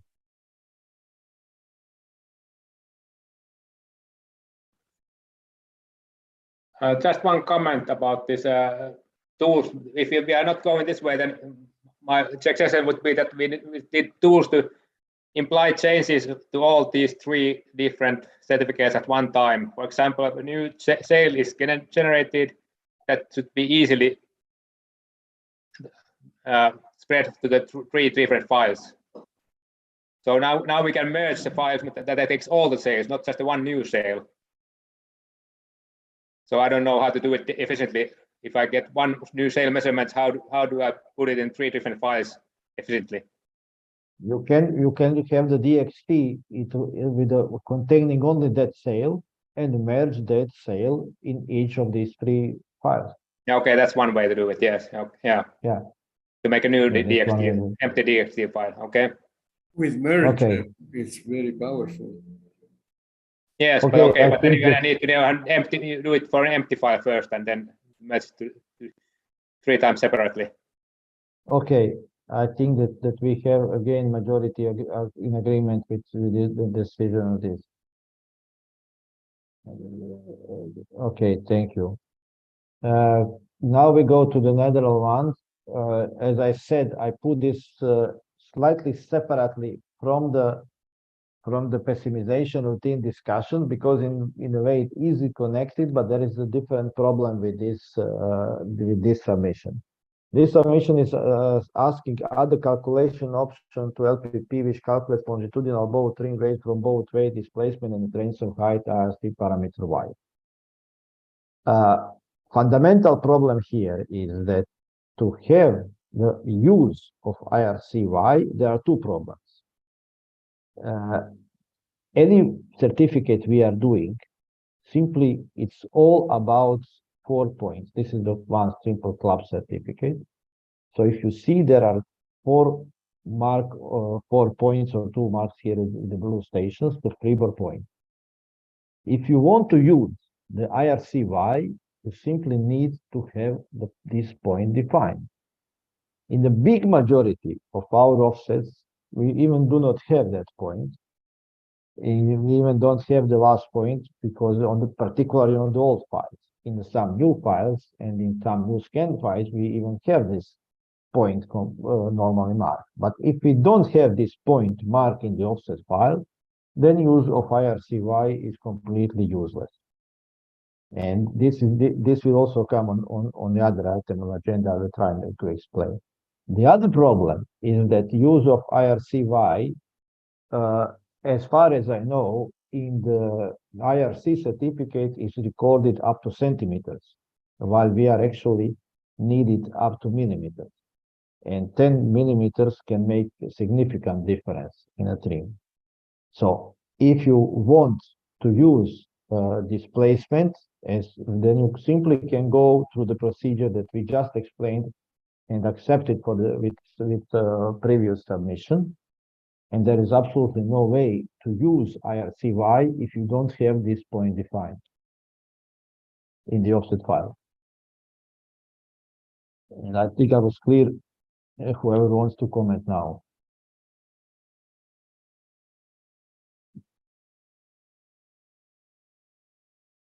Yeah, Panayotis.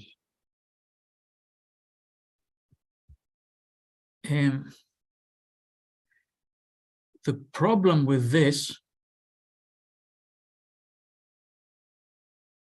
with the submission, is that it is using an implied measurement of, let's say, freeboards in a sense. It's the same thing, but it's using a measurement, flotation measurement, to be applied on an offset file. Now, apart from the discussion whether we have this Y point or we don't have it, we have to remember that we are talking about club certificates and club offset files, which may well not be accurate. So trying to apply this measurement, because it is a measurement, something that is measured in an offset file, it's like basically measuring freeboards in an offset file, which is not okay, because it is a designer file or a file that comes from another boat or whatever. Now, I would say this: if an offset file is good enough to apply there a Y measurement, right? Well, it's good enough to measure freeboards, so measure freeboards. This is what I think. Or if the freeboard point it's a transfer, measure it there, but you need to have it defined. But okay, Willem, you wanted to talk. Yeah. Good morning. We have been playing around with this, and what we have seen is that it does actually give a reasonably good value, especially for club. And remember, this is also used in conjunction where you just enter the displacement and give a Y measurement. And in such a way, you also know the trim of the boat, so you can also leave the pessimization scheme, pessimization process behind you. The UP has done this several times, or at least he has used it several times to cross-check, and the results seem to be very good. Sorry, but this is technically, if you don't have this point defined in the offset file, it's technically possible.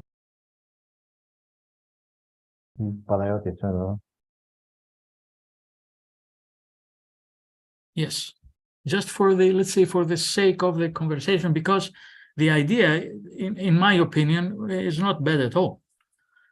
Of course, it's not bad, but we need to have the offset file that can handle it. Wait a moment. Wait a moment. Let me, again, I'm talking as I'm thinking. And now, let's assume that we have a good offset file, okay, where we could measure freeboards, but we say, you know what? I already have a displacement because I weighed the boat, and I have a Y measurement because I measured the boat for IRC, which is, let's say, accurate enough. And then we say, okay, I don't want to go through the burden of emptying the boat and doing all this stuff. So is this technically possible as we stand now? Well, the answer is yes. The answer is clearly yes.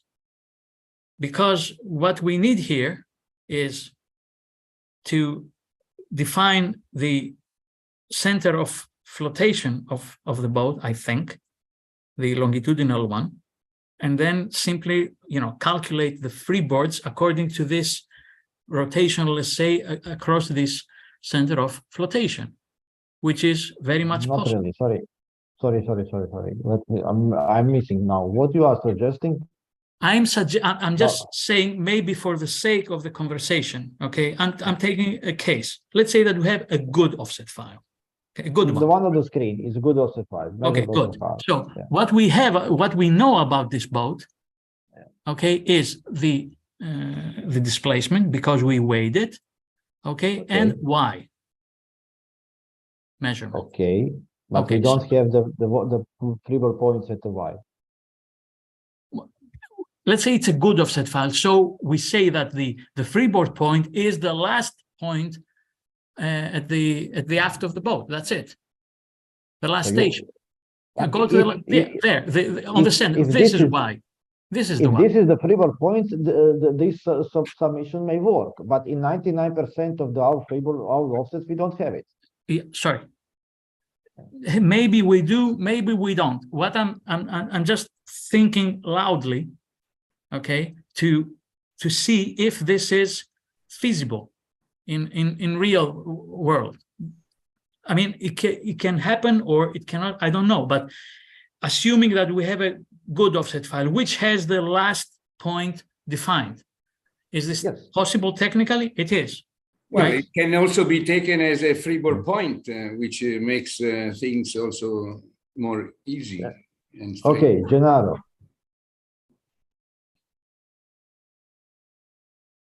Gennaro, you're unmuted. If you weigh the boat, you should have emptied the boat. So why, if you have a good offset file, you don't do the freeboard measurement? The freeboard measurement.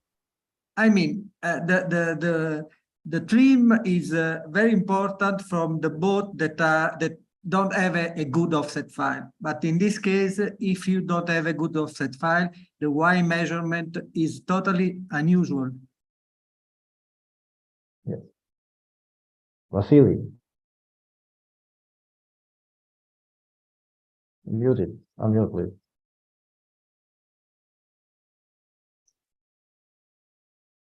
Do you hear me? Yes?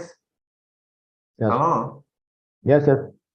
Yeah. Well, question is, for some boat types, the freeboard or hull depth differs from one boat to another. We have a good offset file below shear line, but shear points are not accurate. I saw many boats with such features, and for such. Sorry.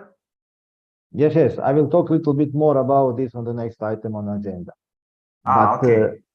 I mean this is not.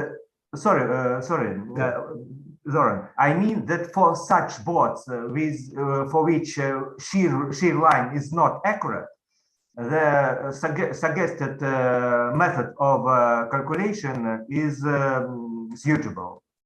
That's what I say. Look, okay, let me be clear. Maybe I was not clear. If you have properly defined points where you are measuring IRCY, there is absolutely no problem. Yes. In 99% of the offsets available, we do not have this point properly defined. In some new scans that we are doing, we are normally using the freeboard points where we would like to be. We are also sometimes using putting the IRCY and a couple of more points that can be used in a case needed. In the majority, again, fleet we have, we do not have these files, and this submission is technically impossible to apply if you don't have this point properly defined. And this, again, I will expand a little bit more on this, and there is one reason why I put on the discussion the next item on agenda.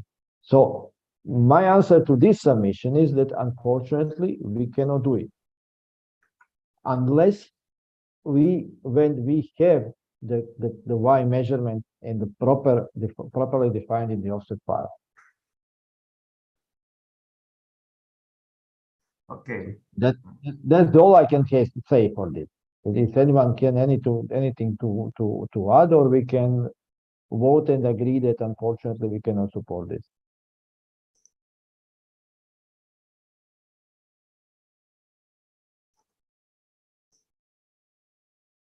Okay. So, what want to say? So, Gennaro, you do not support the submission. Not support my. Okay, thank you. Sorry. So let's go on the next one. Next item on the agenda. We are still on the rating officers committee. On the rating officers committee is it's I put this frankly with my experience working every day with communicating with all of you in the rating offices, is this user of designer offset files. Many times it's a question, and many times people are just thinking, okay, I have designer offset file, it is very good, provided by designer, can I get the international certificate? First of all, even it's not a question, can I get international club? The question is, can I measure the freeboards on such a board? And I want to be, again, crystal clear. There is a rule in ORC Rule 301.1 which defines us how we can use designer files and how designer files should be prepared. If these things are not prepared, then the answer to this question is simply designer file cannot be used for a freeboard measurement. What is the solution? If you just need the ORC club, you can always enter displacement just as we discussed, adjust the freeboards to get desired displacement. If you want to have ORC International, you will probably need to properly scan the hull. The rule requires that the file that is presented include definition of these freeboard points, both in the file and on the board. In the most of the files that now again 99% of the files that we are getting from designers, there is no freeboard points defined in the file. If you don't have freeboard points properly defined, any measurement that we are using are completely useless. Chris, I don't know, you were in contact with the guys of boat Maverick, and I was just copied in some communication, and I understood that there was some problem. They were complaining about displacement of the boat. And I assume that one of these problems is coming from the fact that this boat is again using the designer file. I know that in Australia by John Anderson, many boats were carefully checked for displacement, for position of the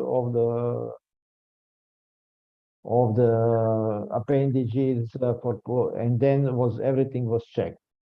Now this is the offset file we are using for Maverick. It's obviously designer file, and I am not sure if this freeboard point marked in this offset file are matching the actual boat. And then if we measure the freeboards from here, we will get a wrong displacement and wrong calculation. Maverick had, yeah, I think that was one of their minor problems for Maverick, by the way, because that owner tried to bypass a whole pile of systems. So just on this thing with designer files, as long as if we get it weighed and get it measured, obviously, and define freeboard points, won't that still work if the overhang, the displacement lines up? Doesn't that still work for us? No, the weight itself is one of the validation checks, and we had the rule is requiring obviously to change the weight, to change the position and the principal dimensions of the appendages. So we said the designer sends the 3D surface format, including hull and appendages with 4.5 water plant reference point, which shall be marked on both sides of the hull so they can be used for flotation. So the designer shall tell us, measure this here. On 45 degrees, it's sometimes, I know that it's very complicated. In a normal, let's say, if we do a run and we get the calculated displacement compared with the weight in the close range, then it's okay. But if we need to adjust it for 400 kilos, for example, then you can again come to kind of pessimization routine and say, okay, will I adjust both freeboards for the same amount, or will I adjust one bit more or one bit less? I can affect the trim. I can affect the height of the shear line. I can probably affect the maximum beam. So these parameters may have effect On the LPP, obviously the trim is not the same, and then the IMSL then is not the same. We can affect the stability index calculation due to the height of the shear line. And again, I'm not saying that it is impossible to use, but for the fully measured and properly measured particular ORC International, I think that sometimes, and particularly with the methods that we are currently developing and that we currently have, is easier and always more accurate to get both properly measured. We had experience for a couple of boats in US when they were using the designer file provided. When we started, Jim, you remember, I don't know, with this Denali or which boat, then when I got the offset that was used before, and I simply looked at the picture of the boat available on the internet, and I said, look, this is not the same boat.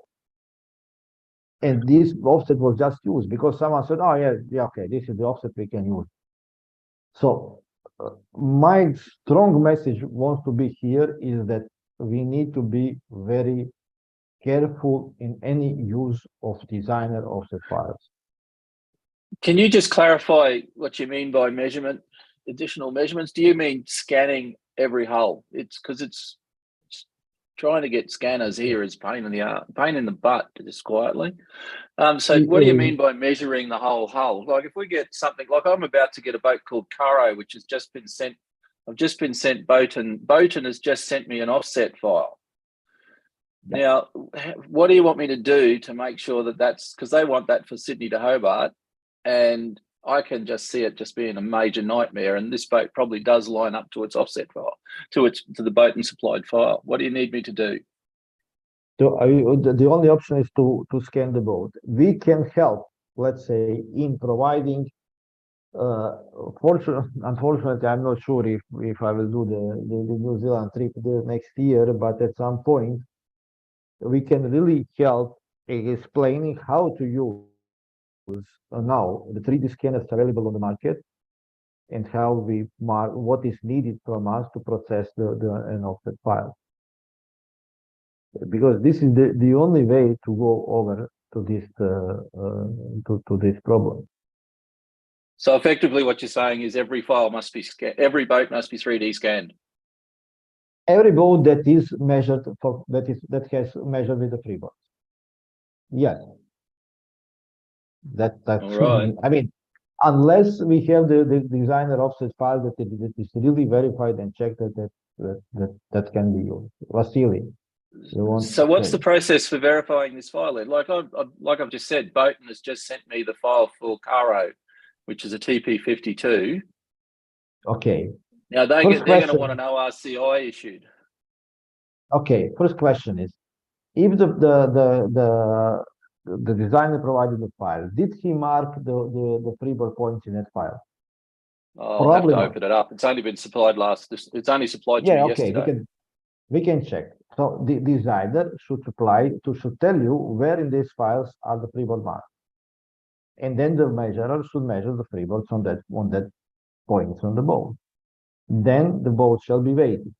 Then when the boat is out, we should verify the appendages and stuff. So position of appendages, length of bulb, depth of the bulb, and things, depth of the keel, because this is also can be a problem, because then it happened to me that we were looking on the boat and then we see that there is completely different keel in that offset file from what is on the boat. And again, nothing prevents you to issue a club certificate, but for fully measured international, it's always better to go to the fully scan. And again, I mean, the hull scan is not really impossible. I mean, it's now in last years, there are these devices that are available in the market. You just need some measurer who is going to this guy and saying, okay, we need this. And also to remind you that complete post-processing of the cloud of points from the measurements up to the offset file is done by ORC. So what we just need, we need the cloud of points with clearly defined freeboard points, and the rest will be done to us. Okay. Gennaro. And yes, and total station also.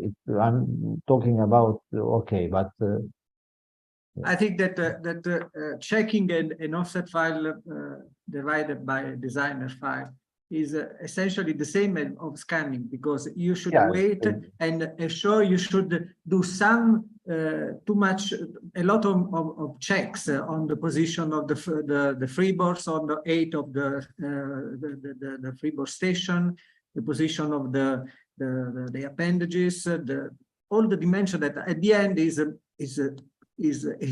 like to do a full scan of the boat. So I don't think it's a good idea to check the offset file in this way. I think it's also cheaper maybe to do a 3D scan on the boat. Okay, and then recommend the algorithm of checking designer files. The procedure is kind of defined again. Every time when someone is asking me, I'm saying read the rule 301.1.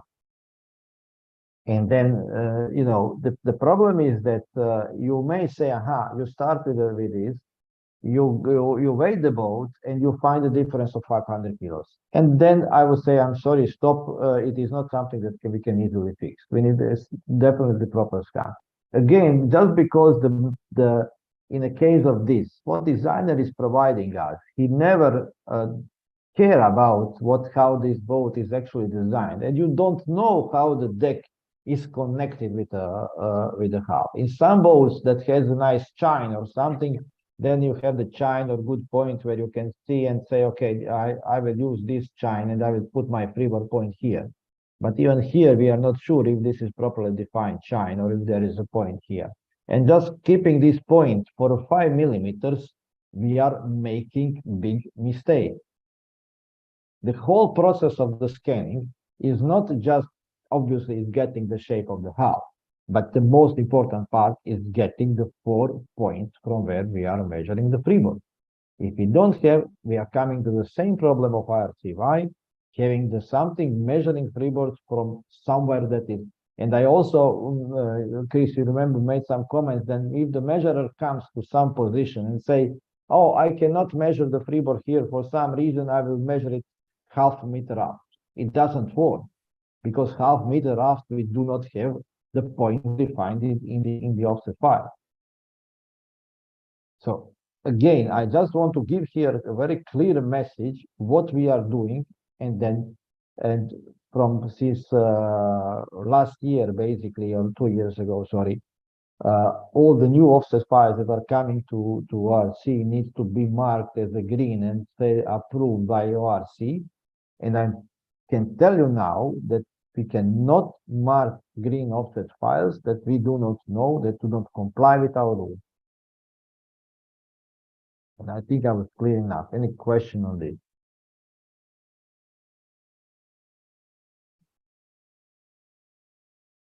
Yeah, okay. Well, Zorn, if I may, you know our issues here. You've heard it many times of the US, and we're in the same situation or a similar situation as Chris is in Australia. We simply don't have a high density of people who can do laser scanning, who have the equipment and training to do so. We've discussed many times the option of trying to train current measurers to do this using rental equipment, and that's cumbersome and expensive. So what we're faced with based on these rules is a real problem in being able to conform to the ORCI standards. Now, I'm not invalidating what you're saying, and I know the mistakes, but I do want to point this out just in support of what Chris has said, because we have the same issue here in the state. We've got one very good, we have one very good laser scanner, Andy Williams. He's excellent. He's one guy based in Newport. So to fly him around the country to get this done is certainly possible, but it's expensive. And so it introduces an issue for us here in the States to follow through and promote the use of ORCI and meet all the requirements. And simply, you know, even scale weighing boats is problematic in some areas. even my area here in Annapolis. There's no ability to have cranes to lift boats out of the water to weigh them. It just, the geography isn't right. The boat yards don't have them, etc. So I'm just pointing this out for context. So let's identify the problem, though. The problem is finding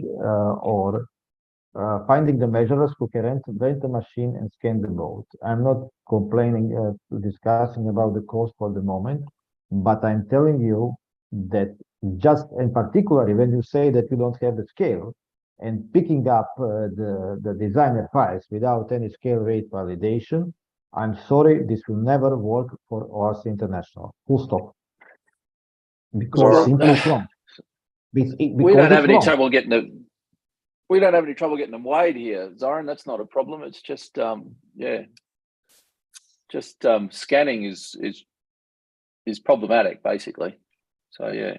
Okay, so I understand. Let's say for boats, then we can talk about how we can organize something, even if it can be expensive for ORC in general, but helping you guys both in the States and in Australia to get on a speed with the scanning. And we actually, obviously for us, it's a little bit easier to do some seminars in Europe. But this year we did one in Finland. We will be doing another one in Denmark in 1 month time, and we will do by the end of year another scan in Netherlands for the super yachts, and then we'll use this opportunity also to show it to other measurers in Netherlands. And we believe that we can do there, show the people how to do it, rent a machine. Again, we have in mind that most of the post-processing work will be done by ORC. In this case, Alberto or even Kike, who is also now working for us, and then the rest of the team doing the final touch of the offset file. I think the answer in the US is to develop more measurers who can scan boats. So we just have to train someone and get some machines available. Yeah. And again, we can help if needed, organize something, the training, organize the manual or whatever it's needed.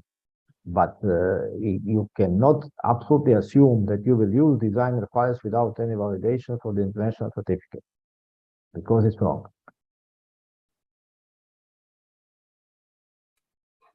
Sorry, there was a couple more chats.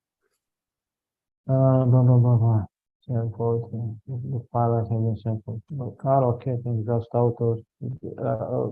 Question is, can you outsource it to the special company? Yes, and in fact, our proposal would be use the existing scanning companies with with a measurer who is explaining what we need.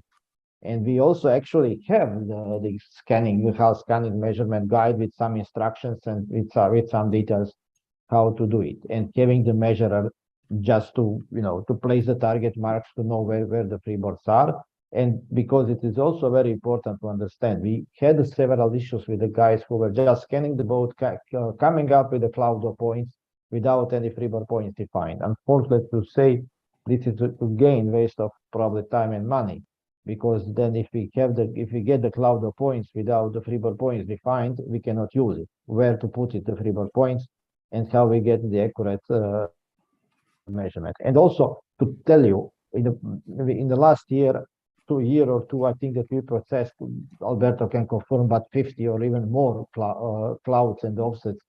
And in the most of the cases, for the first times measurement, we had both the scale weight and the freeboards. And in every time we had absolutely no problem in matching displacement with the scale weight. Yeah, well, go ahead, Bruno, sorry. Yes, I just want to stress the point that as far as I understand, there is a urgent need for some seminar in USA and Australia. Therefore, I commit that the management committee will award the budget to cover these seminars as soon as possible before the end of the year, to help these two countries toward the direction to scan both more easily.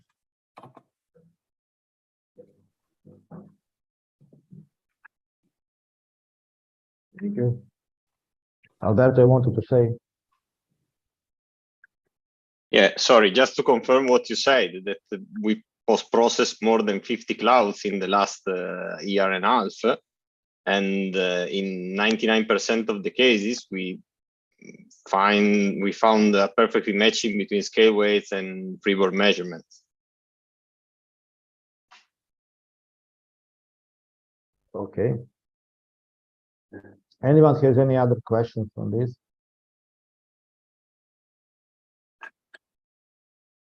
No. Okay. Any other business you want to raise under rating officers committee, so we can then jump to the measurement? Well, I think the comment about stability in as a default or this club bias that Jim introduced is worth maybe a minute of discussion. Yes, again, I mean, I can repeat what I said when we first mentioned this. You know, many rating officers are just thinking that okay, I simply click the estimated VCG and then it will work. Unfortunately, it will not, and there is no mathematical way or formula that we can put that will calculate stability for non-measured stability both, and even give some, let's say, rating penalty because it's a club non-measured stability. It will work in some cases. It can be a good starting point. The other option is always to use this offset info and check for any measured load with this offset file. And you know, the other option is simply, you know, if you go here and you click on the offset info. No, sorry, I just pick one that is not here. Let me see one that probably have more as a measure. This is my, let me see this file. So let me see here. If I go for example, on one, let's see, you know,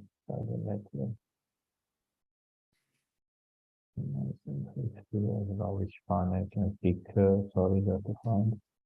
Because there are most of the club certificates and let's say this Grand Soleil 40. If I have Grand Soleil 40, if I click here on offset info, I get for this boat, and I think that we were showing this also a couple of years ago. There are 38 certificates, and we have the minimum and minimum displacement and writing moment in ranging of 163 to 184. So this is one good you know, source information that I use this number for club certificate or even increase it a little bit more. Again, I have no problem with running first run by selecting here. This was, for example, measured, but if I select here the club estimated VCG, then I simply see and compare where I am with it. I don't know if I can help more, and if there's anyone other questions on this use of. Yes, I mean, Vasily, there are always engineering methods, but whatever we are doing, it's estimation. And again, I want to stress out that the only way to properly address stability is to measure it. And all other things are estimation. And we obviously, we are just start from something, and then we look what we have, and then we you know, use the available data.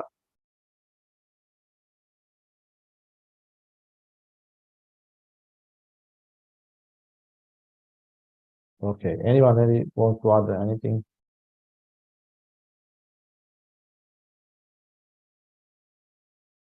Okay. Okay, so we can now switch to the measurement committee. I think there is only one really submissions that are. Sorry, Zoran, may I introduce something for the rating officers to consider if you're in that any other business yes. section of your agenda?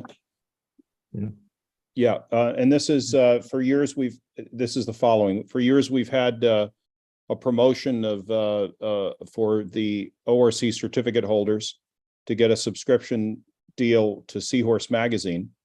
As you know, we can't really promote that centrally in our current system because rating officers have the access to the customers. So what I'd like to propose is that we try to make this promotion work in a better way, but to do so, we need the cooperation of rating officers to help us in reaching out to their database of certificate holders to help promote this deal. It can be a very simple process to do this. In fact, several years ago, I circulated a letter to rating officers with a method of doing it, but it never got any traction. So what I'm seeking is from your group of rating officers a sense of cooperation in this. It won't take a lot of work, but it helps us in not just promoting the magazine, but it helps in promoting our system. And we do have an ORC column, as you know, that's published in every other month's issue, and that's available for free on our website. But I'd like to see if we can get more traction on this deal that we've had for many years now. So yes, I mean, I'm happy to draft up. Sorry, I'm happy to draft up a proposal and work with the rating officer committee in order to maximize the potential here. Yes, I mean, I may only ask you to explain this and send to the rating officers and some suggestions what to do and how to proceed. Well, using this forum, I'd like to see if anybody currently on the call objects to this or has any serious problems. I see Johan's got his hand up. Yeah, I don't object at all, but I think that the rating officers really have very little bias to prepare to proceed with this or to because for them it's only extra work. I think you should address the class associations, the local class associations through the rating officers. So if you ask the rating officers to speak to the class associations to make this run, I think you have a better success rate. Yeah, and then that's a minefield and a jungle. It's different in every country, and it's that would involve. Yeah, I'm not sure that would work, Johan. I'm just asking you guys, and it would be very simple. Frankly, it would be a simple email out with some language in the promotion and a link, and that's it. If that's too much work, that's fine. Just let me know. Maybe we drop the promotion. But if you ask the rating officers to take help from the class associations, maybe they can make a better effort than sending this email themselves. And again, even here in the U.S., we don't know what class associations mean. That's not an organizational entity that our rating officers deal with in an ORC context. So understood, but there are countries where it actually works. Go ahead, Jim. I may not fully understand your proposal, but I can tell you that U.S. Sailing is very careful about using our email lists to market anything whatsoever. Okay, that's good feedback. And is that a concern for other rating officers on this call? I think this is one concern. The other concern is that, as we said, also some are not really good in English, following something on English language, and frankly, I think that I sent probably your message to the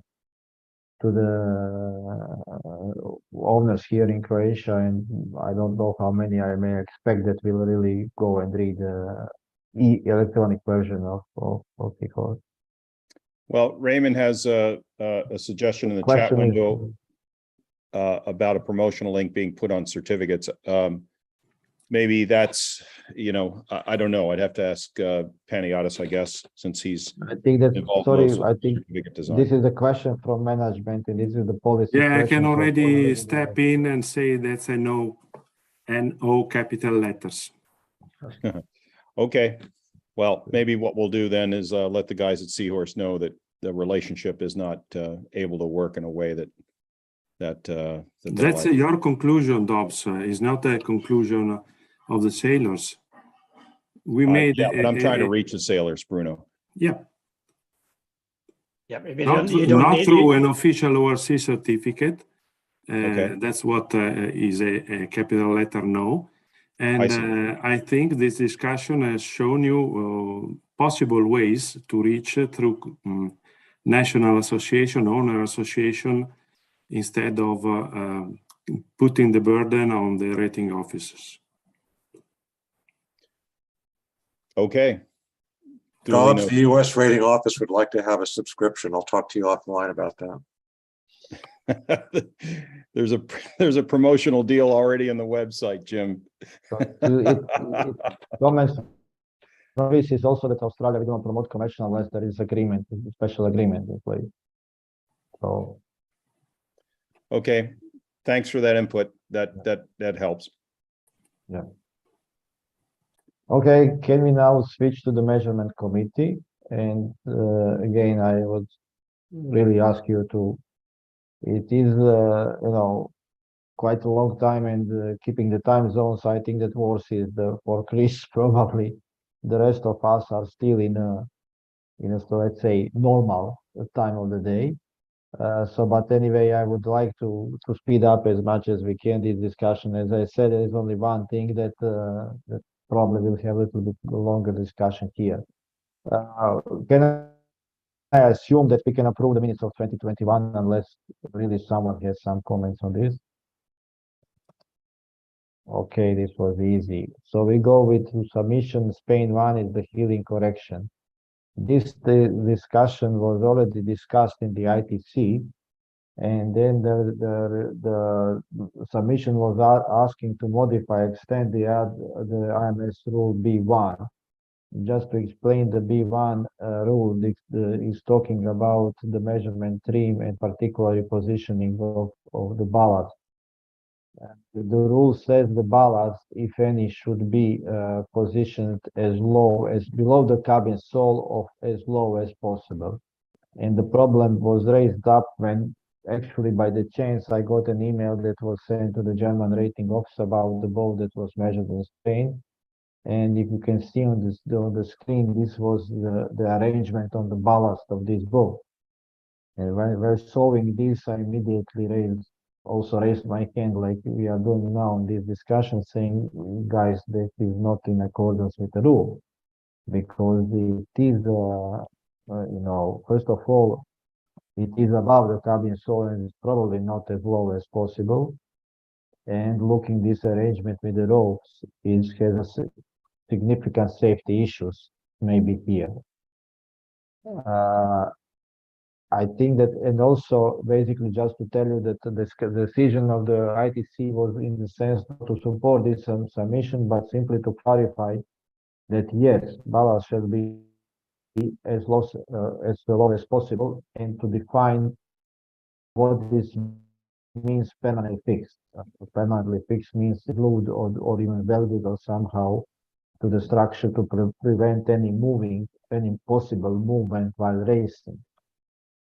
Discussion here was that this was done because boat has significant heel on one side, and they wanted to basically correct this heel.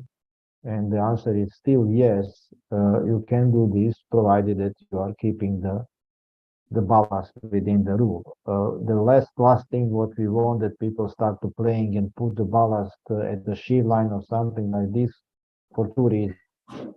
First, not to, let's say, trying to reduce stability to get a better rating, and second is probably more important are altogether the safety issues. So basically, I think that we can follow the recommendation of the ITC, and the comments are here bidder can use the ballast to correction the field, but should be properly secure according to inventory. This is question of safety. And it is exactly what was put in the chat. It's exactly what was basically decided by the ITC. And then there is comments from Chris, this will not pass special regs in Australia. And this is exactly also what was said there. It will not pass the OSR in Germany. But okay, speaking now, Johannes, can you please clarify me? This boat we are talking about, Swan 45 Katima, that was measured in Spain, that this was sent to your rating office. Looking the certificate was issued without any ballast as well. Can you clarify how the certificate was issued for this boat?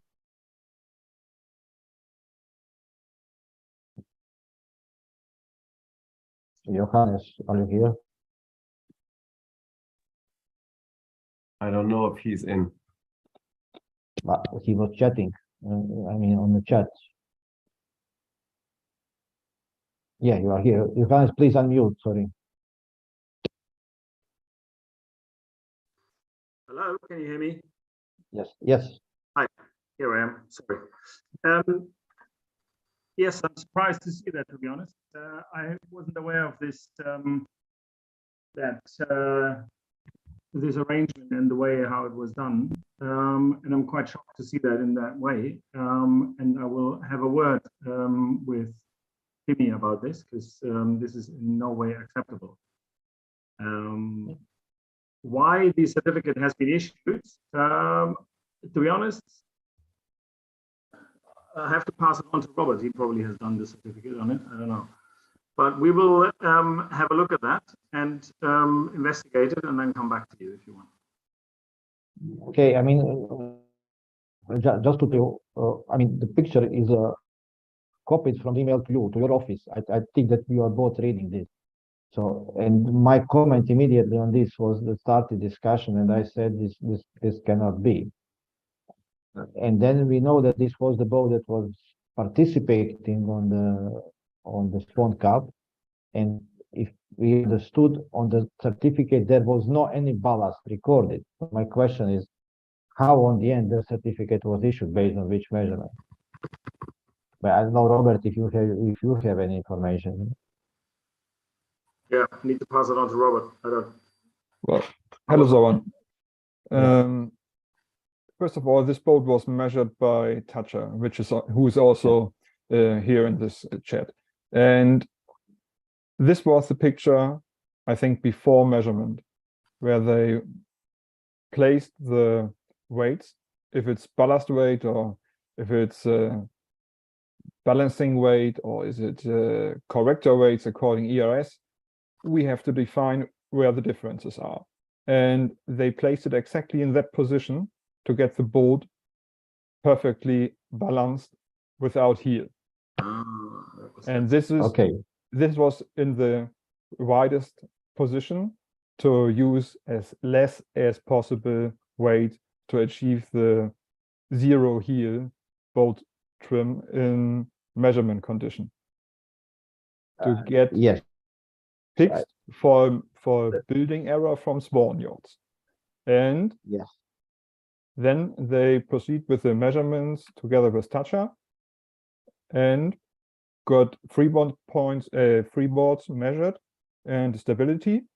And afterwards they sent it together to your email and got the feedback that this is not properly secured for sure.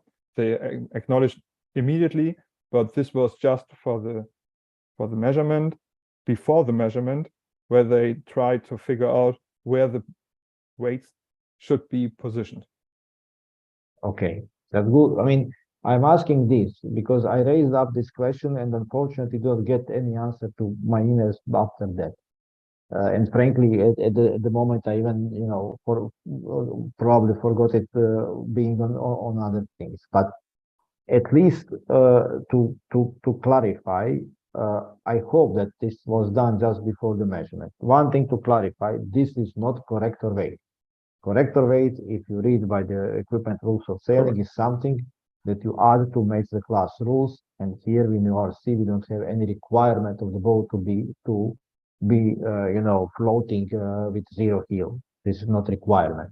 Yeah. And there is no requirement that we have minimum displacement that we need to reach or something like this. So this is not the correct way. This is by ERS definition of ballast. The rule is clear, and submission is basically going after this case to ask, I don't know, somehow either these to become legal, but we need to separate this to two problems. One is obviously safety and meaning of permanently fixed. Another is positioning where it is. I believe, and then it's also opinion of the ITC, that the current rule is okay with further qualification of permanently fixed, and the draft of the rule change is already prepared, not yet fully confirmed by the ITC. And my now question is, can we all agree on this ITC interpretation on this issue?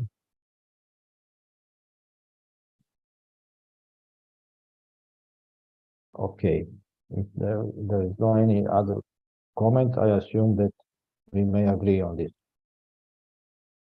Support ITC, support. Thank you.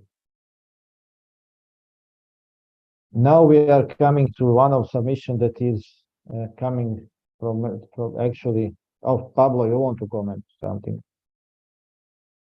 Or Tacha? Tacha. I didn't know that you are. I saw Pablo, but you're No, on the same Tacha. computer. Let's go Okay. Tacha first. Okay, hi. Well, this boat was organized by me, and in the moment I said, well, why you want to remeasure the inclining? And they said, oh, because the boat is not symmetrical on weights, because the kitchen and the things are on port side, on the starboard side, then the boat is heeling to the starboard side. Then we have thought to put ballast on the port side to let's say establish for to equal the balance, no? And I said, well, but this is not is forbidden, because you have the weights on the side, and look into the rule.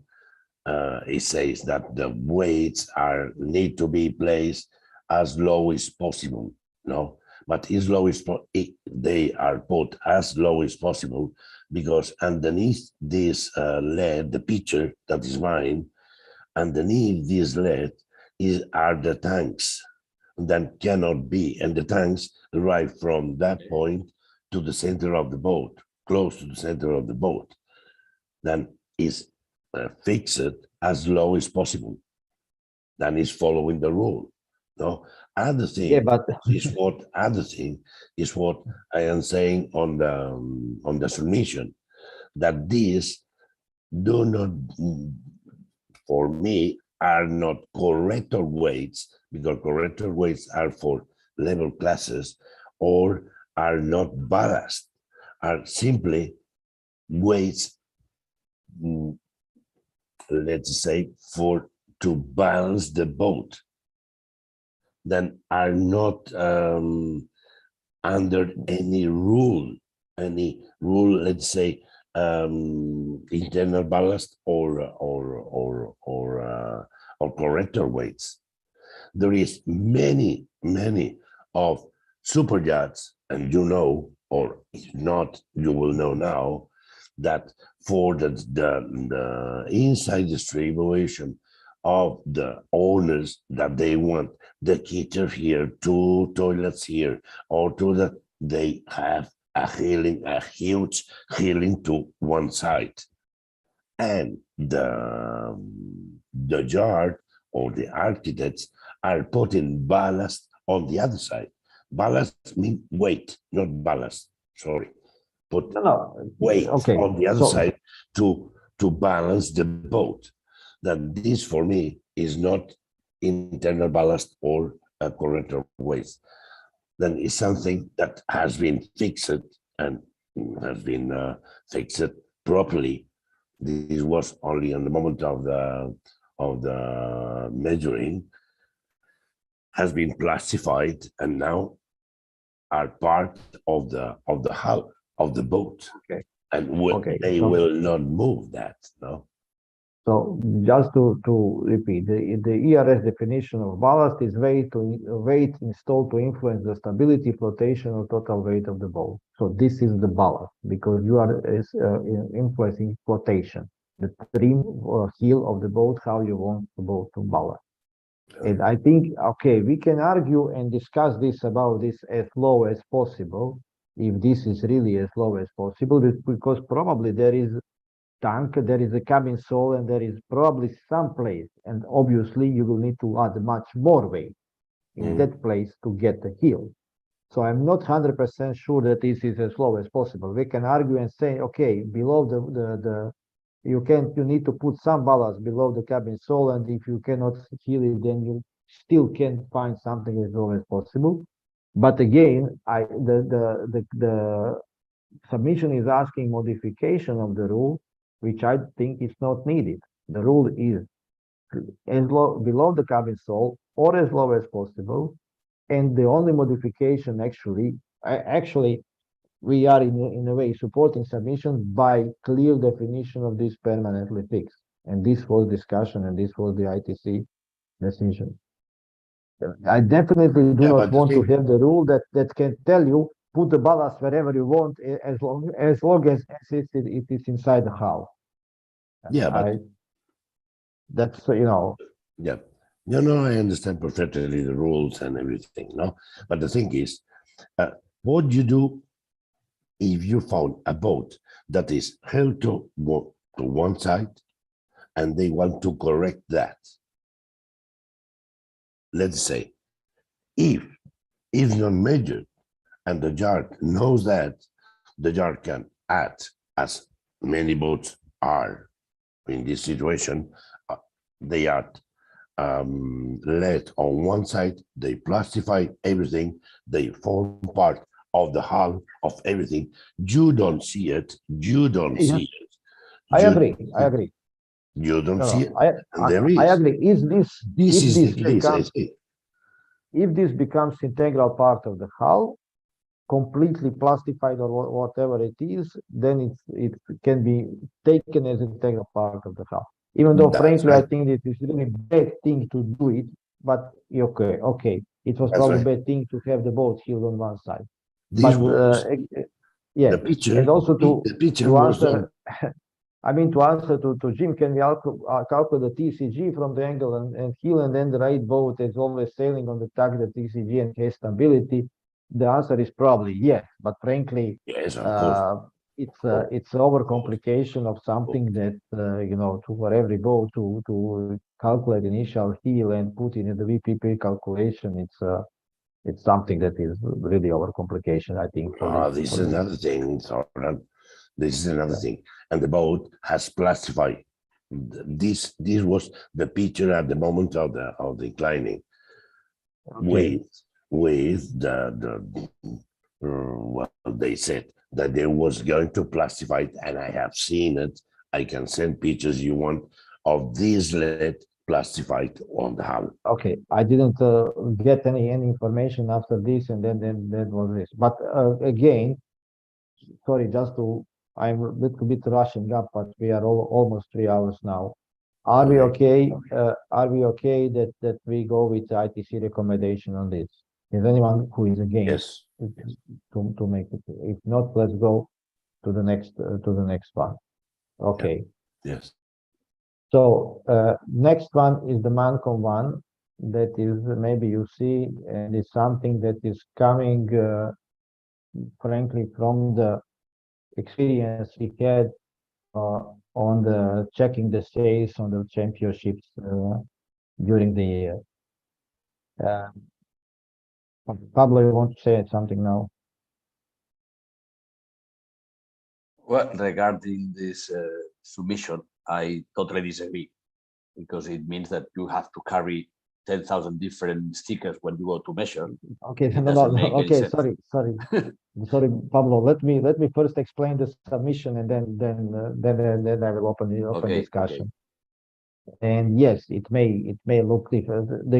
First of all, what we noticed that there are many different types of stickers or tails or measurements, or sometimes really proper terms, sometimes written as just a handwritten numbers.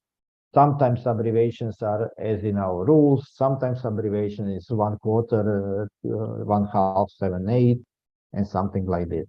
And we said, okay. And then many times people are actually also asking us when we can get the stickers for the stamps. And we were thinking, okay, maybe the solution is simply, the idea is, this is a very wide proposal, and I will try to explain all the options that we can have here. We may have the options of standardizing the stamps for each type of the sale. As you can see, different color, same color, really doesn't matter for the moment. We can have the option to have the abbreviations print on the sticker. And I like this idea of abbreviations simply because I have seen many things written on the stickers that are not standardized, that are simply, as said, sometimes it's written MTW and sometimes it's written 3/4. And then you always know when you have the sticker with the measurement, then you know where to write and what to write. And then there is third option to have the stickers provided always the same with the blank as we had so far. Then how to get the stickers? One option is to have them organize the print by ORC, and National Federation can order from ORC specific amount of the stickers. Or the other option is to have only the file used for a print sent to whoever, to the national rating officer, who can then organize print of the sticker in a loft or wherever you want. So there are different options, and that's why I believe that this will probably take lots of discussion. So let's go one by one. Okay, Pablo, now you start because you were first who said thank something. you, President. Well, first of all, I said you should carry 10,000 different types of stickers, and then one day you run out of one kind, and then you cannot put the sticker on a sale because you run out. Okay. I don't think that's many sense. The important thing in a sale is the numbers. I think is this the most important. The sale has to be measured and has to have the numbers on the sale. When you go and check a sale, if you cannot see the letters or the definition or whatever, you just check the numbers. And if the numbers matching what you have on the certificate, the sale is clear. I think, of course, ORC likes to promote ORC and blah, blah, blah, marketing and everything. But in terms, as my opinion, in terms of working and facilitate the work, I don't see the point.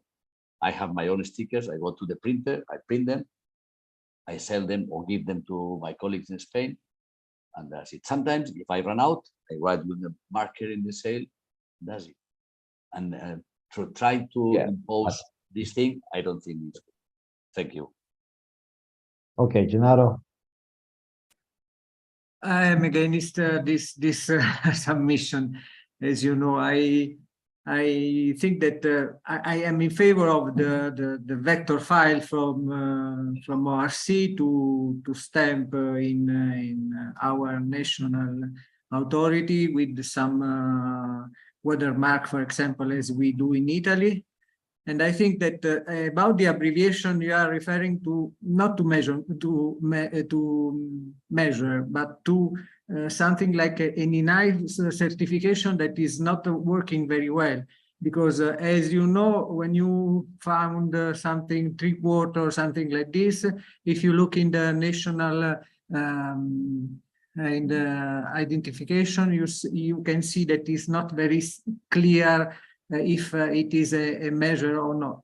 So I think that the problem is not the abbreviation, because every measure know very well how put the number and the abbreviation. The problem is that we don't we should not accept sales that are measured by some that are not some people that are not measured, like sometimes I saw from North Sail that they put some stickers that are not regular, that are not written by a measure. So I mean, I think that the good idea is to have a file from ORC, distributed from ORC, and only that file, only that template is the regular one. But I'm against the different stickers with different color, because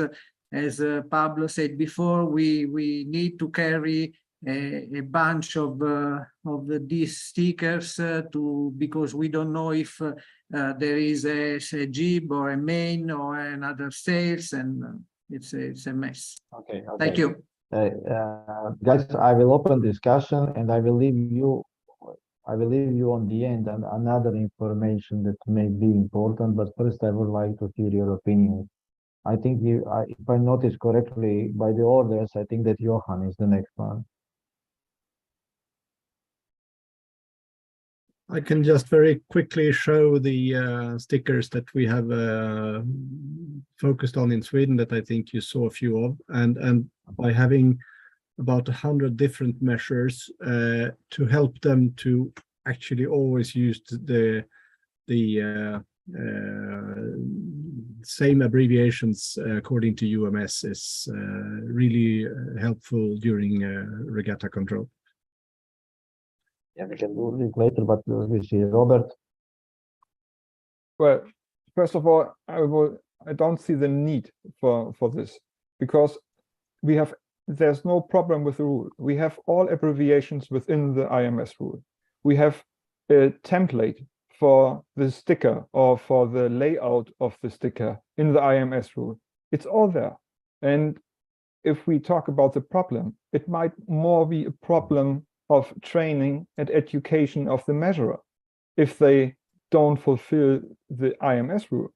But to help them and get a unified template vector graphic to send out, to produce by themselves or produce by the local rating offices or MNAs, it's not a big deal. That was done in the past with France and Germany. We produced for several MNAs our stickers and send them to them.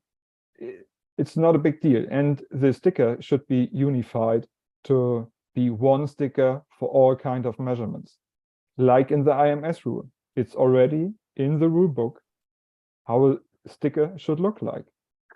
Okay, just to answer you what the need. It's coming from our experience on checking the sales on the ORC championship, and we can assure you that, okay, maybe in one country they are the same, but what we want to achieve with this, that really every country uses the same. At this moment, one put aside the need of different colors, different types of abbreviations. Let's say that if the first target is that this is the sale measurement and shall be the same in Germany, Croatia, Italy, Australia, US, or whatever. This is what we want to achieve. Because currently they are not. That's why we.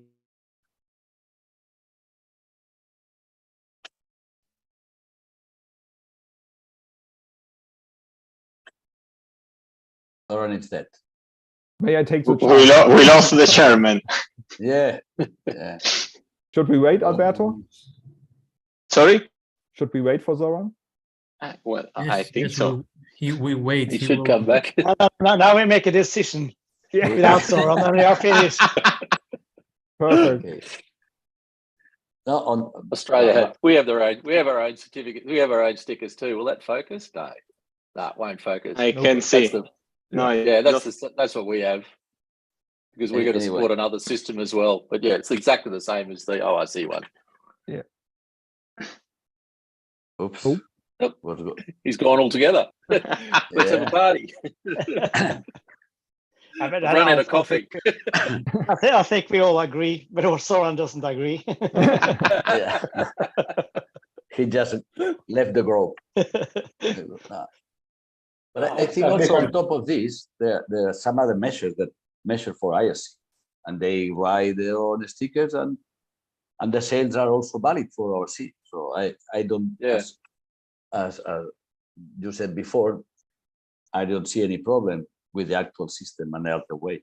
Some sales are in pen, some others markers, some others have the sticker already printed, some other is a manual sticker. I really don't care as far as the numbers are there, and the numbers are correct, of course. We're having more problems with bad pens. I think more problems with bad pens. I think that this problems come up from the inside major, in-house major from ORC.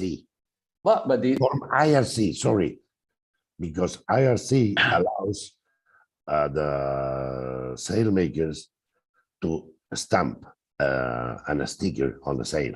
Well, not here in Spain. In Spain, you need to pass the course, the test. So no. On the lofts. Well, IRC allows some persons on the lofts to sign, but they need to have under the name in-house sticker. Also, IRC now is encouraging all the measures to put all the girls in the sales, even they are not need for IRC certificate. Yeah. Many of the IRC sales also now have all the measurements. So I think this can create more problems than benefits. Guys, I'm sorry. Oh, you're back, Zoran. Welcome. Yeah, I'm sorry, I was back. I lost the internet for a while. I am now connected through my phone internet, but anyway, so I lost a bit of discussion. I saw, yeah, maybe. I lost a bit of discussion, but I got the big picture. What I wanted to say here and to add it, that speaking about the in-house certification, this is another thing that we will probably go and discuss with wholesaling that are asking us to be part of it. And I agree, the most important part for us is to get the sale measurement. In-house certification in other classes is working with a number that then needs to be connected. And we said, if we want to do this, we want to do to the sale of and to give them a training so they can provide us the sales with these stickers and the measurement. Again, it is maybe we can obviously keep the idea of having one sticker for regardless of the sale.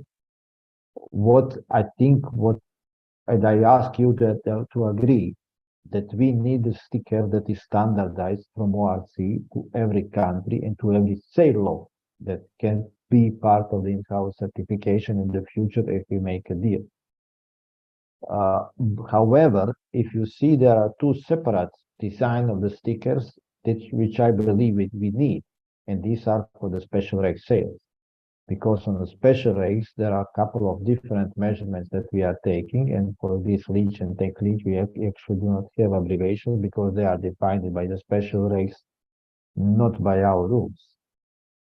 So my proposal would be, first of all, to support the idea of standardizing the sticker for all countries.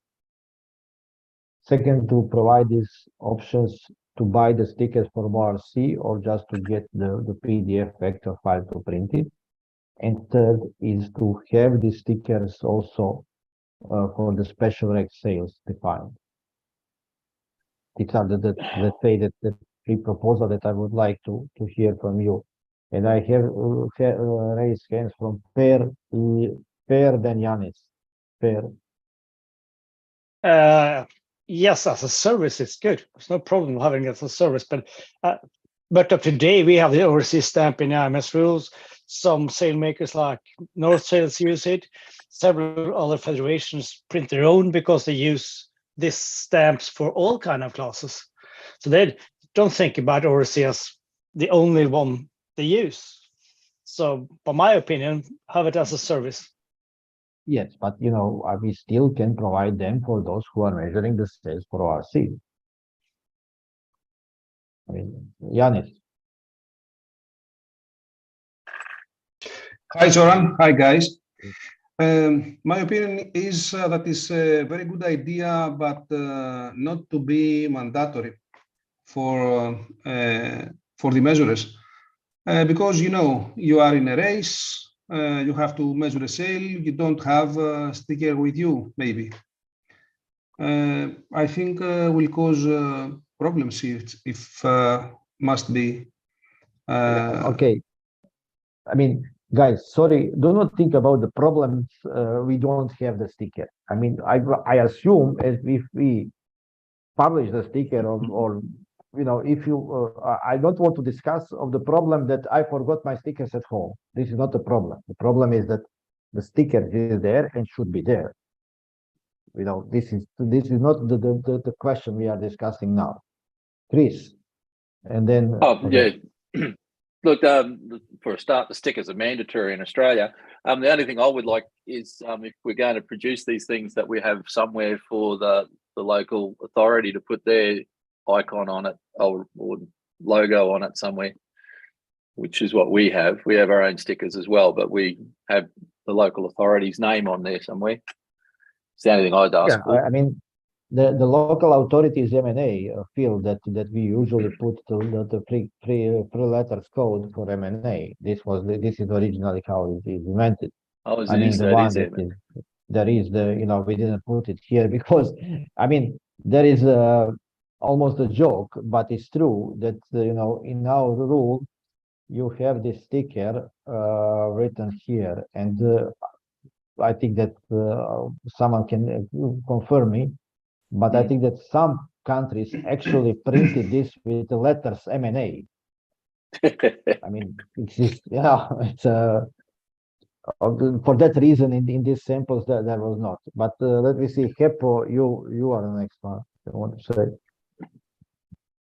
Yeah, hi everybody. So Zoran, what is the main concern of this? Is it so that those codes like MHBN and so that they are they are wrong, or what is this? Is my first question. I have other questions also. What is the main? Why is this? We should have a different kind of stickers. What is this idea? Okay, the idea behind the abbreviations, there are more. First one is that reduce the possibility of the things that are deleted and disappear or you know, dissolved during the time. At least you can just have the numbers and somehow you can read the number and then understand what is what. Let's say that is maybe good or bad idea. The second thing is standardization, to know that exactly. And the third thing was, frankly, to come to the newcomers. I know that most of us who are currently in this call are experienced measure, and when we are talking, we know what is it. And frankly, we are now used to these new abbreviations that we also changed several years ago from the previous one. But when you have the newcomers, then it's much easier for them to show them, aha, this is what you need for the mainsail, this is what you need for the headsail, this is what you need for the spinnaker. And for that reason, I was really also thinking simply have both options. Let's say that the normal sticker is the empty one, but if you want, you can get the one with abbreviations printed. And I see no big problem in this. If this is or this would be organized by ORC. And maybe I can actually now ask Matteo to explain, first of all, thanks to him who came with the design of, not design, just, design, already design of existing the sticker. Doesn't matter, obviously, if you don't like different colors, so you can stay with one color. But Matteo is, let's say, the graphical guy, can explain also a little bit how we came to this. Okay, if I give a word to my good brother Mateus, Mateus. First of all, I would like to say this was a proposal. That doesn't mean that I share any, I'm pro, versus this thing. There's also a version which doesn't have any abbreviation at all. So I don't know, Zoran, what do you want me to say about this? Just a little bit, Well, the meaning of this design exercise was just to because we've seen lots of different stickers, lots of abbreviation, just to give some guidances. But I do actually agree with the fact that, you know, it's also a problem when you have to carry, you know, those stickers. When you go measuring, you have to have one for the mainsail, one for the spinnaker. So as I told you before, I'm pro the one which is the blank version of this. And that's my personal view. I know this was used in Australia, and somehow it did work. Some people were, you know, most of the people were pro this, in favor, but obviously there were some people that weren't really happy, you know, with having, you know, every time exactly the right sticker to measure the right sail, and it's quite understandable. Okay. Yeah. Can I continue? Yeah. Go on, Kepo. Okay. Yeah. So okay. We have in Finland. I don't know if it's Joachim's or Samsa's idea was to put so that we have all those shortenings and all those in one sticker, and then we just make a cross, whether it's spinnaker or whether it's so that everything, all of these, they are correct. Okay. It doesn't. There's no room for these storm sails or this one, but it could be made there. So that's it. It's a one sticker. Then it just make a cross. Okay, if it's an MHB or HHB, and so yes. it can be found one. I think and it helps. I saw with this. I think that I don't know if Johan was mentioning this. He can maybe show us this, but let me see. Yeah, I don't. Foreign stickers are so strong for the numbers. I don't have one for 90% of the states use this date format. We get rid of feminine stickers with this submission. Bad pen prints is worse than fading out. Then some wrong abbreviation. We understand anyway. Keep it a service for the MNAs and measure. Hopefully, a lot will use them. Okay. Again, trying to summarize. Obviously, majority is not for individual sticker for each type of the sail. We keep one type of the sail, and I really ask you to keep these two different stickers for the special wreck sail, and also for people to understand, at least, you know. And do we all agree that it should be standardized and same for every country? And then to be organized, the print should be organized by ORC. And this also maybe, Matteo, you can report on this because you were investigated with the company that is doing this and how this can be organized. Yeah, well, it's a company that already supplied the FIV, so the quality is quite good of the darkroom, which is pre-treated so you can write properly on it. But again, this is probably one of the many companies that do this.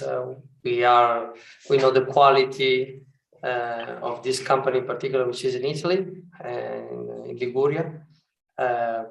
The price is quite competitive, but I'm not really sure logistically if we should sell them, everyone could buy from them. I mean, those are details that we need to discuss in case. Okay. Okay. Yeah. So just one thing, being an advertising, having an advertising agency for over 30 years, so knowing something about printing and so on. So the problem with this original suggestion of these different colors and having different types of, it makes the prices high. And we totally support that you give whatever is the final solution of having these stamps is so that it would be published on ORC site, so that it can be, so that the file can be taken to every country and printed there if separately, if so.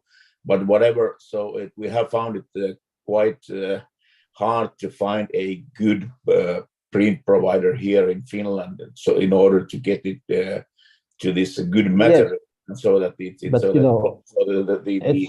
sticker is good. So if it would be provided by ORC, so it could be board power, so it would be a good thing. Yeah. As said, the idea is it can be provided for ORC. It can be provided the file to print it if you want to organize by yourself. But Yeah. the goal is to have it the same everywhere. Yanis, you wanted to Yes, say something? I think it's a very good idea to have the pre-printed abbreviations in case that is. But it could also be another one sticker, let's say with the black lines, empty. This with abbreviations and another one empty in case I don't know, that we could have many of them with us. So it avoids, it eliminates the possibility to not having one with us, the proper one with us, when we are in the field.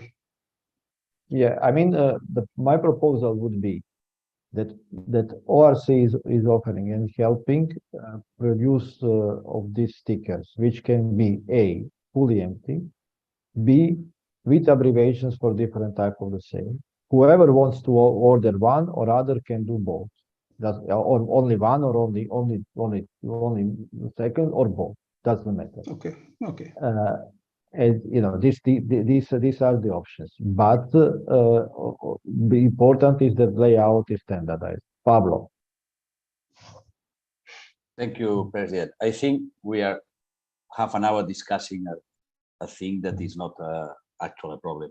If ORC wants to print them, you offer the service and that's it. But wasting time now talking about this, I think, is not the point of the meeting. I'm sorry, but I don't see a problem on the sales. I don't see that, and I think we are wasting time. Thank you. Pablo, no problem. I mean, I think that on other submissions we probably wasted a bit more time, but let's be democratic and hear everything. Robert. So keep an eye on the IMS rule, that the design in the IMS rule, the standardized design, is updated. And I think the rule should be mentioned that only stickers like this design are within the rule since 2023. Because there's nowhere a rule that a sticker is a must-be. I mean, obviously, if we accept this submission and the recommendation to the Congress and then approved, then the rule will be updated to have this sticker defined and also this requirement defined, let's say. And then on the end, there are lots of chats. I have to monitor all this chat to understand. Okay, let me see. System to have ORC print the stickers and mail them to us. No, it does not need. For Australia, we can simply provide them the file and they can print them in Australia. A blank sticker on the rules will be the best. The blank sticker will probably be in the rule, but the option would be if someone wants to add or to order with abbreviation, he can get it with abbreviation. The sticker needs the abbreviations printed as uses the problem. That's what I believe, and that's why this is in the submission. Robert.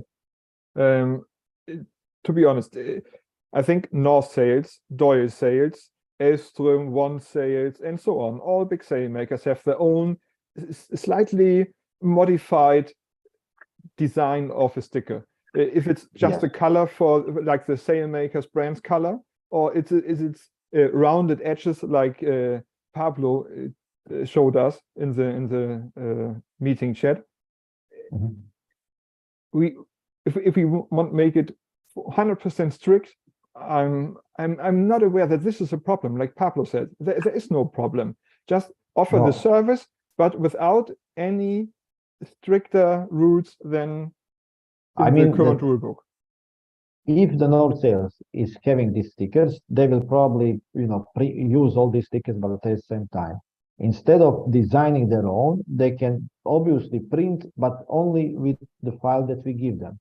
And then, I'm not expecting that from next year every sale will be. But if we start now, in a couple of years, we will have more and more sales and the standardized stickers on the sale.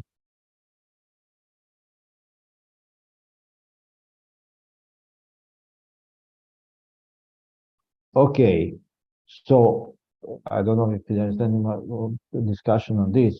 My proposal would be that we support the idea that ORC is providing the stickers first as the empty one, all in the same color, and then also for those who want in different abbreviations, added, printed, yes or no, stickers can be ordered and sent by mail, or the vector graphic file can be ordered and or sent to print the stickers. This is the idea. Whichever they logos they are putting, we want to have standardized stickers everywhere. But it seems that we are supporting the idea. And to add one piece of this discussion is also that actually I had a call, and frankly, just a couple of days ago during the meeting in Abu Dhabi, there was again discussion of the UMS, and I had a call with Jason. They said that they would like to have the IRC also applying these stickers. And there was the idea that we have something that is called UMS sticker, and to have something that is even maybe under the wholesaling brand.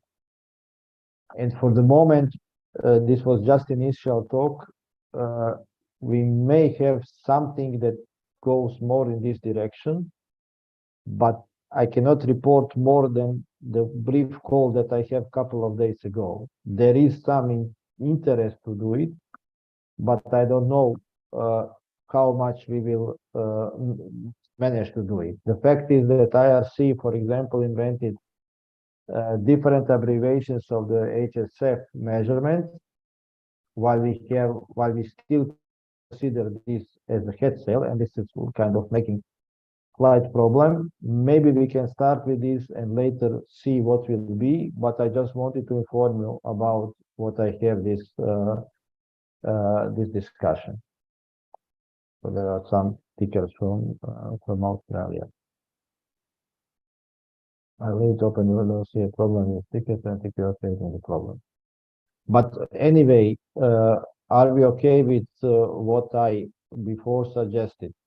Keep it open, all the options available, with the target to standardize the stickers in the future, provided by the ORC, either empty or printed, having them with same color without different colors. And again, I only ask to keep different stickers for the special egg sales.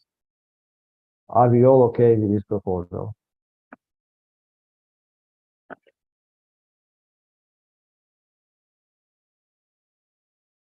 Okay.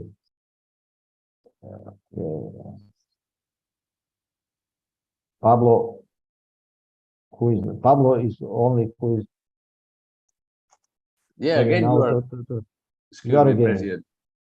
Again, you say leave the stickers different for the special regulation sales. I don't understand why. For special regulation. I don't understand why they have to be different. You just put the I don't support the stickers as mandatory. No, I mean, okay. So we go with a blank sale, and then instead of having different stickers, we simply write this leach, TAC, leach, and OSR in these boxes. That's if I understood. So you all want to have only one sticker without separate stickers for the special eggs. Yes, I mean, this is what we did up to now. Yes. So if we have to leave something blank, leave it blank and open to everybody. Then if one would like to buy the different stickers with the abbreviation already printed, then can feel free to do it. And you want to say that we can print here leach, TAC, leach, and OSR square meters, and this also in the normal stamp? Yeah. Okay, I modify my proposal. It's probably too late, so I am ready to accept your. Sorry, just joking. Okay, Pablo, go on. Yes, sorry again, President. I think it'd be much interesting to discuss if to put the sale area on the JITs and the spinakers than wasting time talking about putting this or that. No, I think it is much important to put the sale area on the sales. I think this should be discussed here, not the color or this or that. Sorry, but I don't know. I'm not sure that we really need, why we need sale area. Well, we need sale area because some sales are measured in under other rules.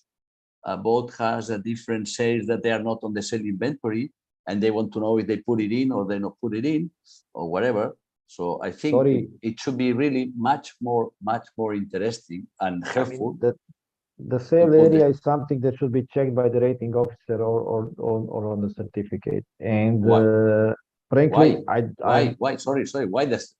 Because you go to a regatta, a boat has a spinnaker, which is not on the sales inventory for whatever reason, and you need to know if the spinnaker fits into the certificate.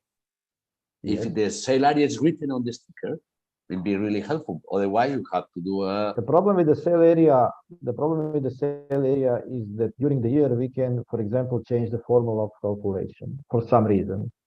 And then you have the sale measured in this year, and next year we change the formula, and then there is some number that is not matching the number. The sale area is a rated value, it's not measured value. It is, I mean, what we are measuring the sale dimension. And then and then as you said, different rules can have different formulas, and frankly, on the other hand, I don't really care about the different rules. Don't take me wrong, in the connotation of negative connotation, but it's something that we know that for the main sale we have a problem because we have P&D. For other sales we may have a problem because for some reason we may say, aha, we are missing some area, we need to change this formula or something like this. Kepo. Yeah, so one thing is having the sale area I don't support that because it's so that I've measured something like 60 or 70 sales this year, and it's also all the data is then referred with our rating officer Samsa or Joachim, and they have found some questions. Okay, have you done this right? So really, yes, I have made some mistakes, and they are correcting those. So if I like rechecking my measurements, which is a good thing, and if I myself would have counted the sale areas on the place, they wouldn't have found those mistakes that I made. Yeah, but usually I don't make any mistake. No, but if you can simply, everyone is, if you're on the regatta, you will find a way to calculate the area, and you can use the MS8 or software and you can calculate the area. But okay, again, we are now on the stickers and looking the comments, we probably got too wide. But Pablo, if we have anything to add, or we can. Or it seems that majority is not accepting sale area on the stickers. Pablo, do you have anything to add, or we can speed up again? Well, thank you. I normally put the sale area on the stickers because the guy has a kite. He doesn't know if this kite is smaller or bigger than the other one, so I write the sale area all the same. I think that it should. Again, it should be written for only for the special range. But okay, really don't want to come again. I think that the proposal as I drafted below, if I understood correctly, was again supported. Again, to summarize, one sticker with blank or printed abbreviations that can be ordered from ORC or can be sent by the vector file to be printed with the final target to have the sticker standardized as soon as possible, without sale area and without special stickers for the safe OSR sale. Are we okay with this? Okay. Next two are I think quite easy. From Russia, I think that one is talking about the LOA, and frankly, I think that we can support this. It is simply clarification, because the question was, if you have something like this that is fixed to the hull, should this be included in the offset file? And the answer will probably be yes, if this is permanently included. Even if it can remove, then obviously the offset file can be modified and remove this part. but this requires maybe slightly redefinition of LOA, and I really ask you to give some time and let's say the staff to come with the formulation that can best define the LOA measurement. Pablo, you wanted to talk? Sorry, I forgot to write the hand. Okay. So my proposal is that we support this submission and give us maybe, you know, some anyway, after all submission, after IGM, there is a process of rewarding the rule and give us some freedom to find the best wording to fit the LOA definition. A question if it is captured in ERS section B11 partially, yes. And please also note one thing, that ERS is not really mandatory for us. We can invoke and apply it only when needed. Again, I think that we have some features that are maybe not covered in ERS, so I just ask you that you give us the mandate to review this before publishing the rules. Is this okay? Okay.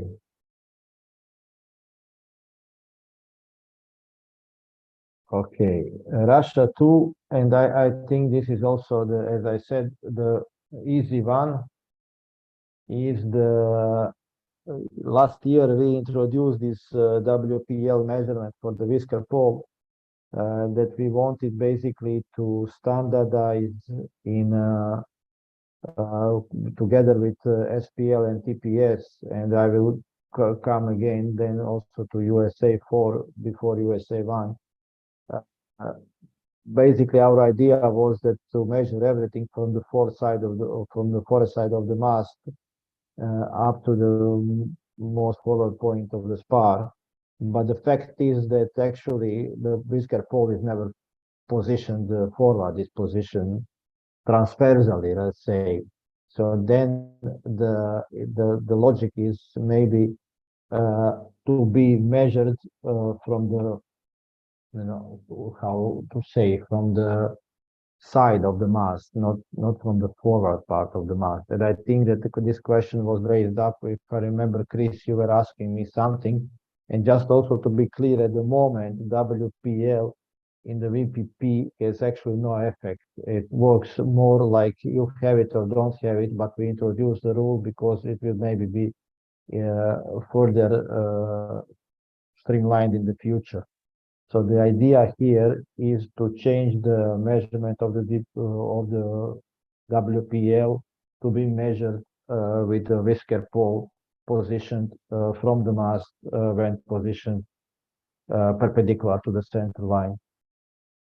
Anyone can have any comment on this? My proposal. Yeah. I'd just be a little bit, I think, because some whisker poles are still being used off the standard spinnaker pole fittings, but a lot of the other boats, particularly Ichiban, for instance, they actually have a mounting on the side. I think it's probably got to be a bit more flexible. I think if it's mounted off I think it should be measured the same if it's mounted off the spinnaker pole mounting point, but if it's on its own mounting point, you've got to mount it horizontally at right angles. So it's got to be a bit more flexible, doesn't it? Yeah, I think that I mean the idea is simply to measure it, you know, perpendicular to the center line in a sense how it's actually used, which is slightly different from the spinnaker pole and TPS. That's the only difference. It will result a couple of centimeters depending on the profile of the mast, but I think it's okay idea to support this submission.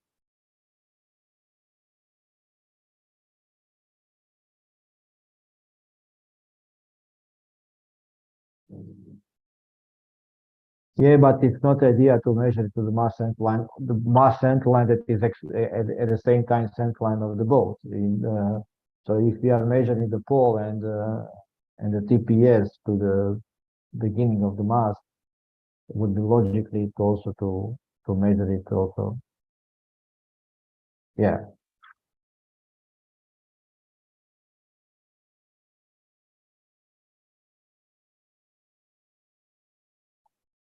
I mean, the idea is to measure it up to the mast, simply to have the same principle. The only difference is that in the spinnaker pole you are putting in forward of the mast, and in the whisker pole you are putting it on the side of the mast.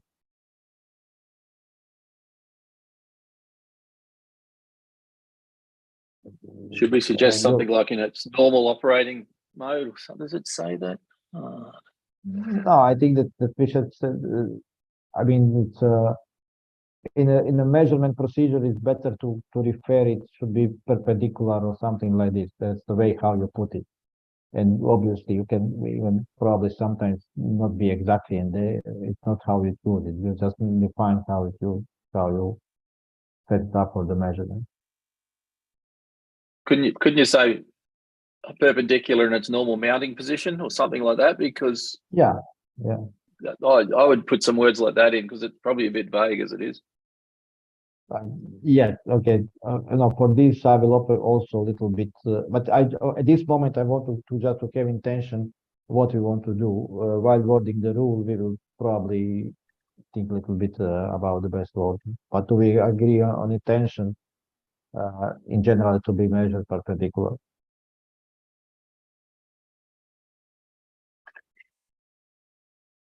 Okay, and then I will go to US A4 because it's similar, and then come back to US. The discussion on this was the question how we are measuring TPS. By the rule and definition, we are measuring up to the foremost point of the bowsprit, while, for example, you may have this attachment point that is actually a little bit closer to the mast and a little bit less TPS. However, as said, last year we agreed to standardize the TPS and SPL measurement also together with IRC in the UMS idea concept, and also to follow the same definition, which is basically even in the spinnaker pole we are measuring it up to the foremost point of the spinnaker pole, regardless that actually the line is a little bit further in attached to the spinnaker pole. So this is basically keeping the same principle. This would not be supported. I mean, on the other hand, we also have this possibility to enter more 4 triangle dimensions, but for the moment, this different ISP1, ISP2, TPS1, TPS2, and so on are used to calculate a minimum rated area for HSF. But basically, and this again was also discussed also in ITC, and decision was to not support this submission, simply to follow as a measurement principle and measurement, the standard measurement procedure, the TPS. So do we agree also on this? And also to follow the ITC recommendation.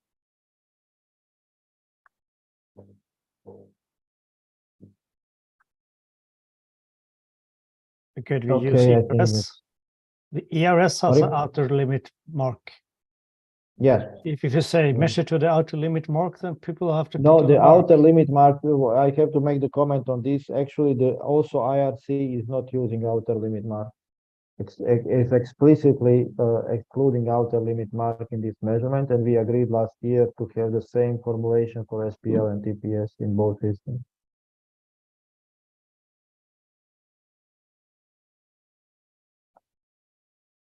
Okay, and the last submission for the measurement part was also discussed in the ITC. There was a supplementary measurement procedure for wide light scaled forms.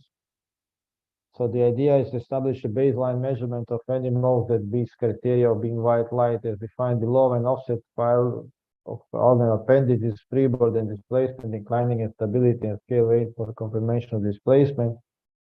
For subsequent configuration, change the effect, the weight of the boat, primary ballasting, and the discretion of the racing authority permit the use of calcul displacement, LCG, VCG, and input as input to our CVPP as an alternative to conducting new in-water measurements. Those calculated values have to be based on the certified measurement of any touch change, weight as well as longitudinal vertical transverse location. Basically, this submission is asking to use verification of some changes in the vote without a real measurement, but using some calculating data. Again, this was discussed on the ITC, and I think that decision of the ITC is that the general principle of ORC International is to have everything measured and should be followed as such. The solution for this is simply, if you don't measure and if you want to use some calculation for any reason, for any change on the boat, for example, you know that boat has changed, remove 200 kilos of the ballast, and then you want to change certificate, the solution is to switch that certificate to ORC Club and issue an ORC Club certificate for that boat. Otherwise, any other things, rule defines what requires new measurement, and any such new things should be remeasured. I think this is the basic principle of our system. And if we just abandon the principle, and then there's really question how we can justify to have the ORC International certificate fully measured. Per. Zoran, if I may. Yeah. ORCI is a measurement rule. There's no declarations. We want to use the most precise measurements possible. Some measurements have more noise in them than others. So there's no attempt to undermine the principle of fully measuring boats here. Simply, are there alternative ways of taking measurements that are inherently more accurate and lead to a higher degree of precision in the rating process? I would state it is simply that there's a full commitment to measurement. For boats like this, where the water plane area times some uncertainty in freeboard is a large percentage of the total immersed volume, therefore the displacement, we felt that it would be providing more accurate results to measure the change in the weight of the boat directly by a certified measurer. I think that I don't want to enter if maybe this is coming from Bellamente issue, and again I don't want to enter in this discussion. The question from Bellamente, as I can repeat, there are three possible sources of error: either the hull scan, the scale weight, or the freeboard, and one of these three is probably wrong. But this submission does not solve this problem.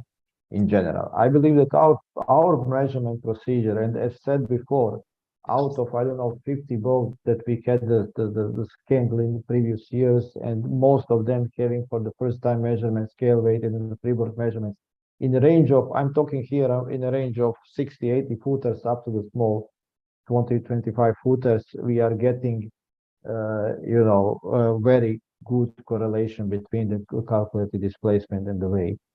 So I don't think that we really have the problems in the measurement procedure.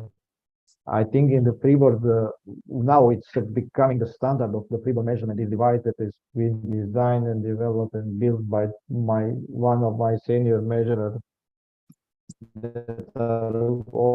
Whoever we see these famous tubes,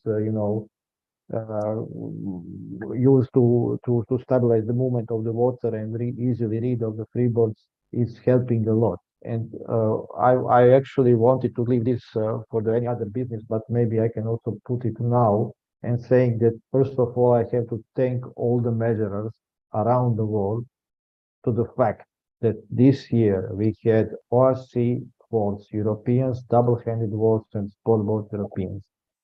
During this event, every day after inshore races, we are checking top boats in each class. So you can imagine how many boats we were checking on this championship. And all the boats that we checked this year were within the 0.1% of the rating accuracy.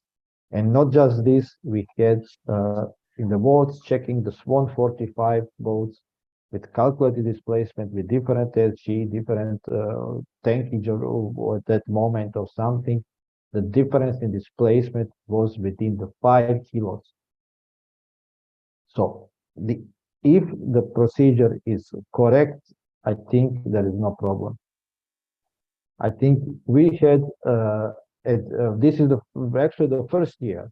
In every year before we are doing the checks, there was at least one boat that had something or between 0 and 0.25%. But this year on all the championship, every boat on the flotation was correct. So I think that it is possible to accurately measure the boat. And we are talking about top racing boats on our championship. So I may understand maybe the idea behind, but I believe that current rule give us and current rule and the methods and the tools available give us opportunity to be accurate enough.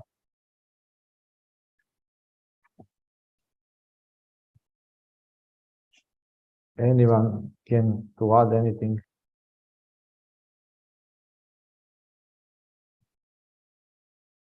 Well, there's a practical side to this. And it's a real world situation where someone comes to an event, they're going to remote their boat by changing the stability and the weight. We can have no sympathy for them, but the reality is that often they arrive at a venue with maybe a week to go, they make a change, then they're looking for appropriate weather to do the freeboards and the inclination. And sometimes it's a real challenge to get that done, and it puts a lot of stress on the systems, the boat owners, the crews, the measurers, the rating authority. Again, the only premise here is to find a more accurate way of doing it, which also is easier than what we currently do. You don't have to hope for that weather window that may not be there to do an accurate measurement. So I know, I understand, but yeah, I know you understand. And I know how many boats and how many average sales is coming very last moment, and everyone wants to measure in very last moment. And I have probably our national championship in Croatia starting on 17th of November, and that guy is calling me on 11th. I still have to measure the boat, and I'm doing my best. It's always the same thing. Good thing is that they do not have any deadline, even though that should be deadline in the certificate to present in the not-for phase to present the certificate. But frankly, and this was also mentioned on the ITC, I mean, here we are talking probably on some professional crews and professional teams and money involved and people paid to do their job. And I think it's their job to get boat repaired. And I think that all of us are mostly doing and as much as we can our efforts to help them, but at some point, this is not really a question of should we change the rule because of that. It's a question that we should make somehow them to understand that this is the procedure, this is the event, you need to have your certificate and you need to get ready for just as you need to get ready with your boat, with your crew, with your sales, with whatever. The measurement is simply procedure. Sometimes, unfortunately, we are probably too good and too much helpful to the sailors, but the rules are there.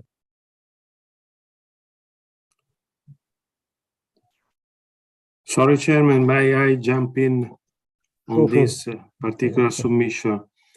I believe that while I understand the intent of GIMS and USA to try to find ways to avoid the compulsory remeasuring of the boat in the water, I think it will be a method that will allow most possibility of cheating and put in danger the integrity of the measurers themselves. Because a part that is substituted and can be substituted like a bulb and can be submitted and might be different from the one really fitted on the boat may induce a responsibility also on the measurers. And I believe this is the wrong way to go. Well, I understand Bruno's point. Cheating is an issue. It does exist. If someone is going to have a measurer come and under this proposal, and he measures a ballast change, and then he goes away, and then they redo the ballast, that's clearly cheating. And I understand that if we go in the water, they're unlikely to pull the boat out and remove lead after the in-waters are done. It's a little bit more difficult to cheat. So point taken, Bruno. Okay, so then my proposal will be again to agree with the ITC also decision on this, and to keep the measurement mandatory for any change on the boat. Of course, if you know, and I'm always saying, when you are doing the measurement after the changing, if you know what was what change is supposed to be, then you should check the results, because the result, then the number will show you that it's 200 kilos or it's the writing moment is increased or decreased. If something is wrong in the measurements, then you may ask to repeat the measurement. But basically, I see that for the moment we have good support ITC decision, and this keeps me only to go back to any other business on the measurement committee. If you have it any, I'm sorry, it has been now almost 4 hours. Repeat your chief measure report given to the ITC to our committee as well. Frankly, Robert, this will be completely in the minutes of the ITC, and because it was more focused to particular items that were discussed, and will be all explained in the minutes on the ITC. Chris, go on. Oh, hang on, I'm on mute. I'm on mute. No, I'm not on mute. Just Sunfast 3300s. I'm just wondering whether our method of measuring stability is actually working for this type of hull. Because we've got a whole pile of these things trying to do the Hobart this year, and none of them will measure on stability, and it's common for all of them. So I was just wanting to ask the question whether, is there an issue with the way we do stability that's not being picked up on these boats? The method is exactly the same, and there is absolutely no problem with the method. The hull is measured, the offset is measured, so it's accurate offset file that has been updated. And it's possible that if you are trying to reach which stability index you are trying to reach, not having any bulk, just seeing this, it is impossible that boat simply does not meet the requirement of stability index you are looking for. There should be no problem with the method, I would say. Okay, yeah. It's just that they're getting into the race using sticks and using other designer data. Like they all come up at the same. They come up at anywhere between 107 and 1. The one 110. that I have, 110.3 is the one that I have. The boat was actually measured in Italy, I think, before, and now racing in Croatia was in the middle sea race. And that would be an exception. All everything in Australia is coming out slightly under 110. Maybe you can just send me the data. We can double check to understand if there may be a problem in something. And you remember that it's we also had some discussion of some inclining tests done, and I had some doubt. So if you send me the data, I can check and maybe see if I see something strange. Well, they need to get to 115 anyway. They're nowhere near 115, but yeah. So this looking the type of the boat is possible, having only the pink view. If I may comment, Zoran, for Chris, I've run into that issue as well, Chris, many times. Have you checked the ISO standards and see if they can meet the OSR based on ISO? Well, yeah, they're getting category A ISO, and they're getting designers saying they got stickses of 36 and stuff like that. So they're getting in via that entry method, but then can't get in via stability index. And yeah, I was just wanting to ensure that there's not something that we're not picking up properly with these boats with stability index. And I've run into the same issue, Chris, with Pogo 50s. And perhaps some of the other Pogos. So it's interesting. You have to dig a little bit, but they do meet ISO requirements for OSR. But yes, they have anomalously low SIs. I agree. Chris, we had a 3,300 race in Newport Bermuda race this year. Their stability index, I'm looking at the certificate, is 107. But because they were equipped with water ballast, they were allowed to meet the ISO standards, actually Appendix K, which includes some sticks calculations. So they did not meet the 115, they were not close. Yeah, that's what we're getting. I was just wondering whether there is potentially something we need to look at, that's all. Or you need to look at with respect to, obviously these things are relying on form stability to some degree, which isn't being picked up. Okay, Pablo, you have raised hands, or you want to say something? Yes, President, thank you. Just a comment, a question about how to measure BD on the Park Avenue booms, you know what I mean? As far as I understand, BD is the projection of the top of the boom, right? But these booms with this kind of, if we want, I can share a screen with a picture. But you all know what I am saying, right? Shall we measure the? Yeah. But these booms are very clear where you have to measure. But am I allowed to share the screen, President? Just to. I think that. Or I send you a picture. And no, Panayotis have to leave you to share the screen. No, I send the picture to Panayotis, no problem. Yeah. Then you can. And then, Pablo, you can now share your screen. Okay. Just I don't know how to do it. Compartir pantalla. Okay, here. Okay. Do you see the picture, right? Or yeah. Okay, but just maybe this is not the best picture, you know. But the foot of the main is a furler mainsail, right? But the side of the boom is higher than the actual foot of the mainsail. So my question is it's still correct to measure the BD on top of the boom, or shall we take the top of where the main foot? Let me just check. We are going to match to ERS definition of vertical boom spar cross section, meaning that should go to the top of the boom. If you take it, because we are using the ERS definition. Yeah, but I think in these cases, this normally happens in super yacht or big boat. You know, they have this B Park Avenue or whatever you want to call booms, and they are paying for a surface in the boom that they are not, usually because the main sail finishes on the.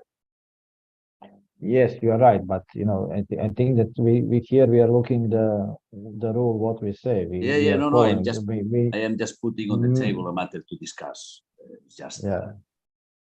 I mean, I'm happy to measure the way the rule is written. I mean, it's just something that maybe when the rule was written, this wasn't very common, and now maybe we need to think. Maybe for next year, I can prepare a submission. I didn't want to make a submission. Yeah, maybe we can do something. Put it on the table and see the feeling of the colleagues. Yeah, but I think that this should go up to the upper start of the boom. Okay, thank you. Just I don't know if anybody has any comments or no. Okay.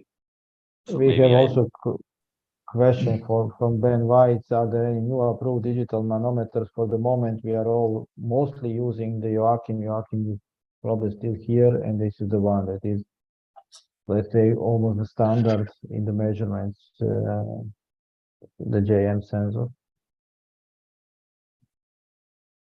We actually, I have to say that we tried, we did a test of that, and we did a test with, let's say, Chinese version of simple, cheap version of something in clinometer in general that was found on the eBay, but the test was really not successful in the sense that we did parallel measurement of the at the same time with the JM sensor in that one, and we did the usual four measurements of the for one side, and then in one measurement we had almost perfect match within the 1%, and another was 30% difference. So we were not very happy, because I believe that this chip are very sensitive to the temperature, and was not really, you know, on a successful or acceptable tolerance that we can say that it's okay. Yeah.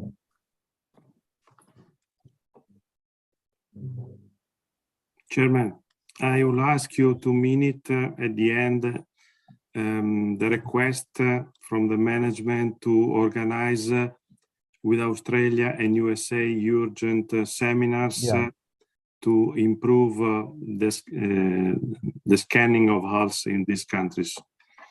Yes, I will do this for sure. I put it in my note. Okay, thank you all. I hope it was not too tired. For me, it was a little bit.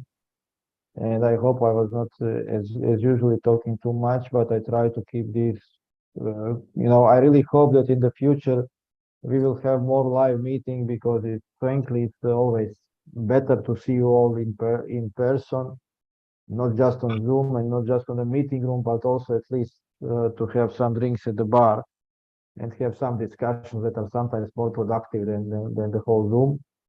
And I really hope that next year this will be possible, and then we will be more in live meeting than on Zoom. Thank you again, and if we don't have anything to add, I think we can close the meeting. Thank you. Thank you, President. Thank you all. See you soon. Bye. Thank you. Bye. Thank you all. Ciao. Bye bye. Bye bye. Thank you.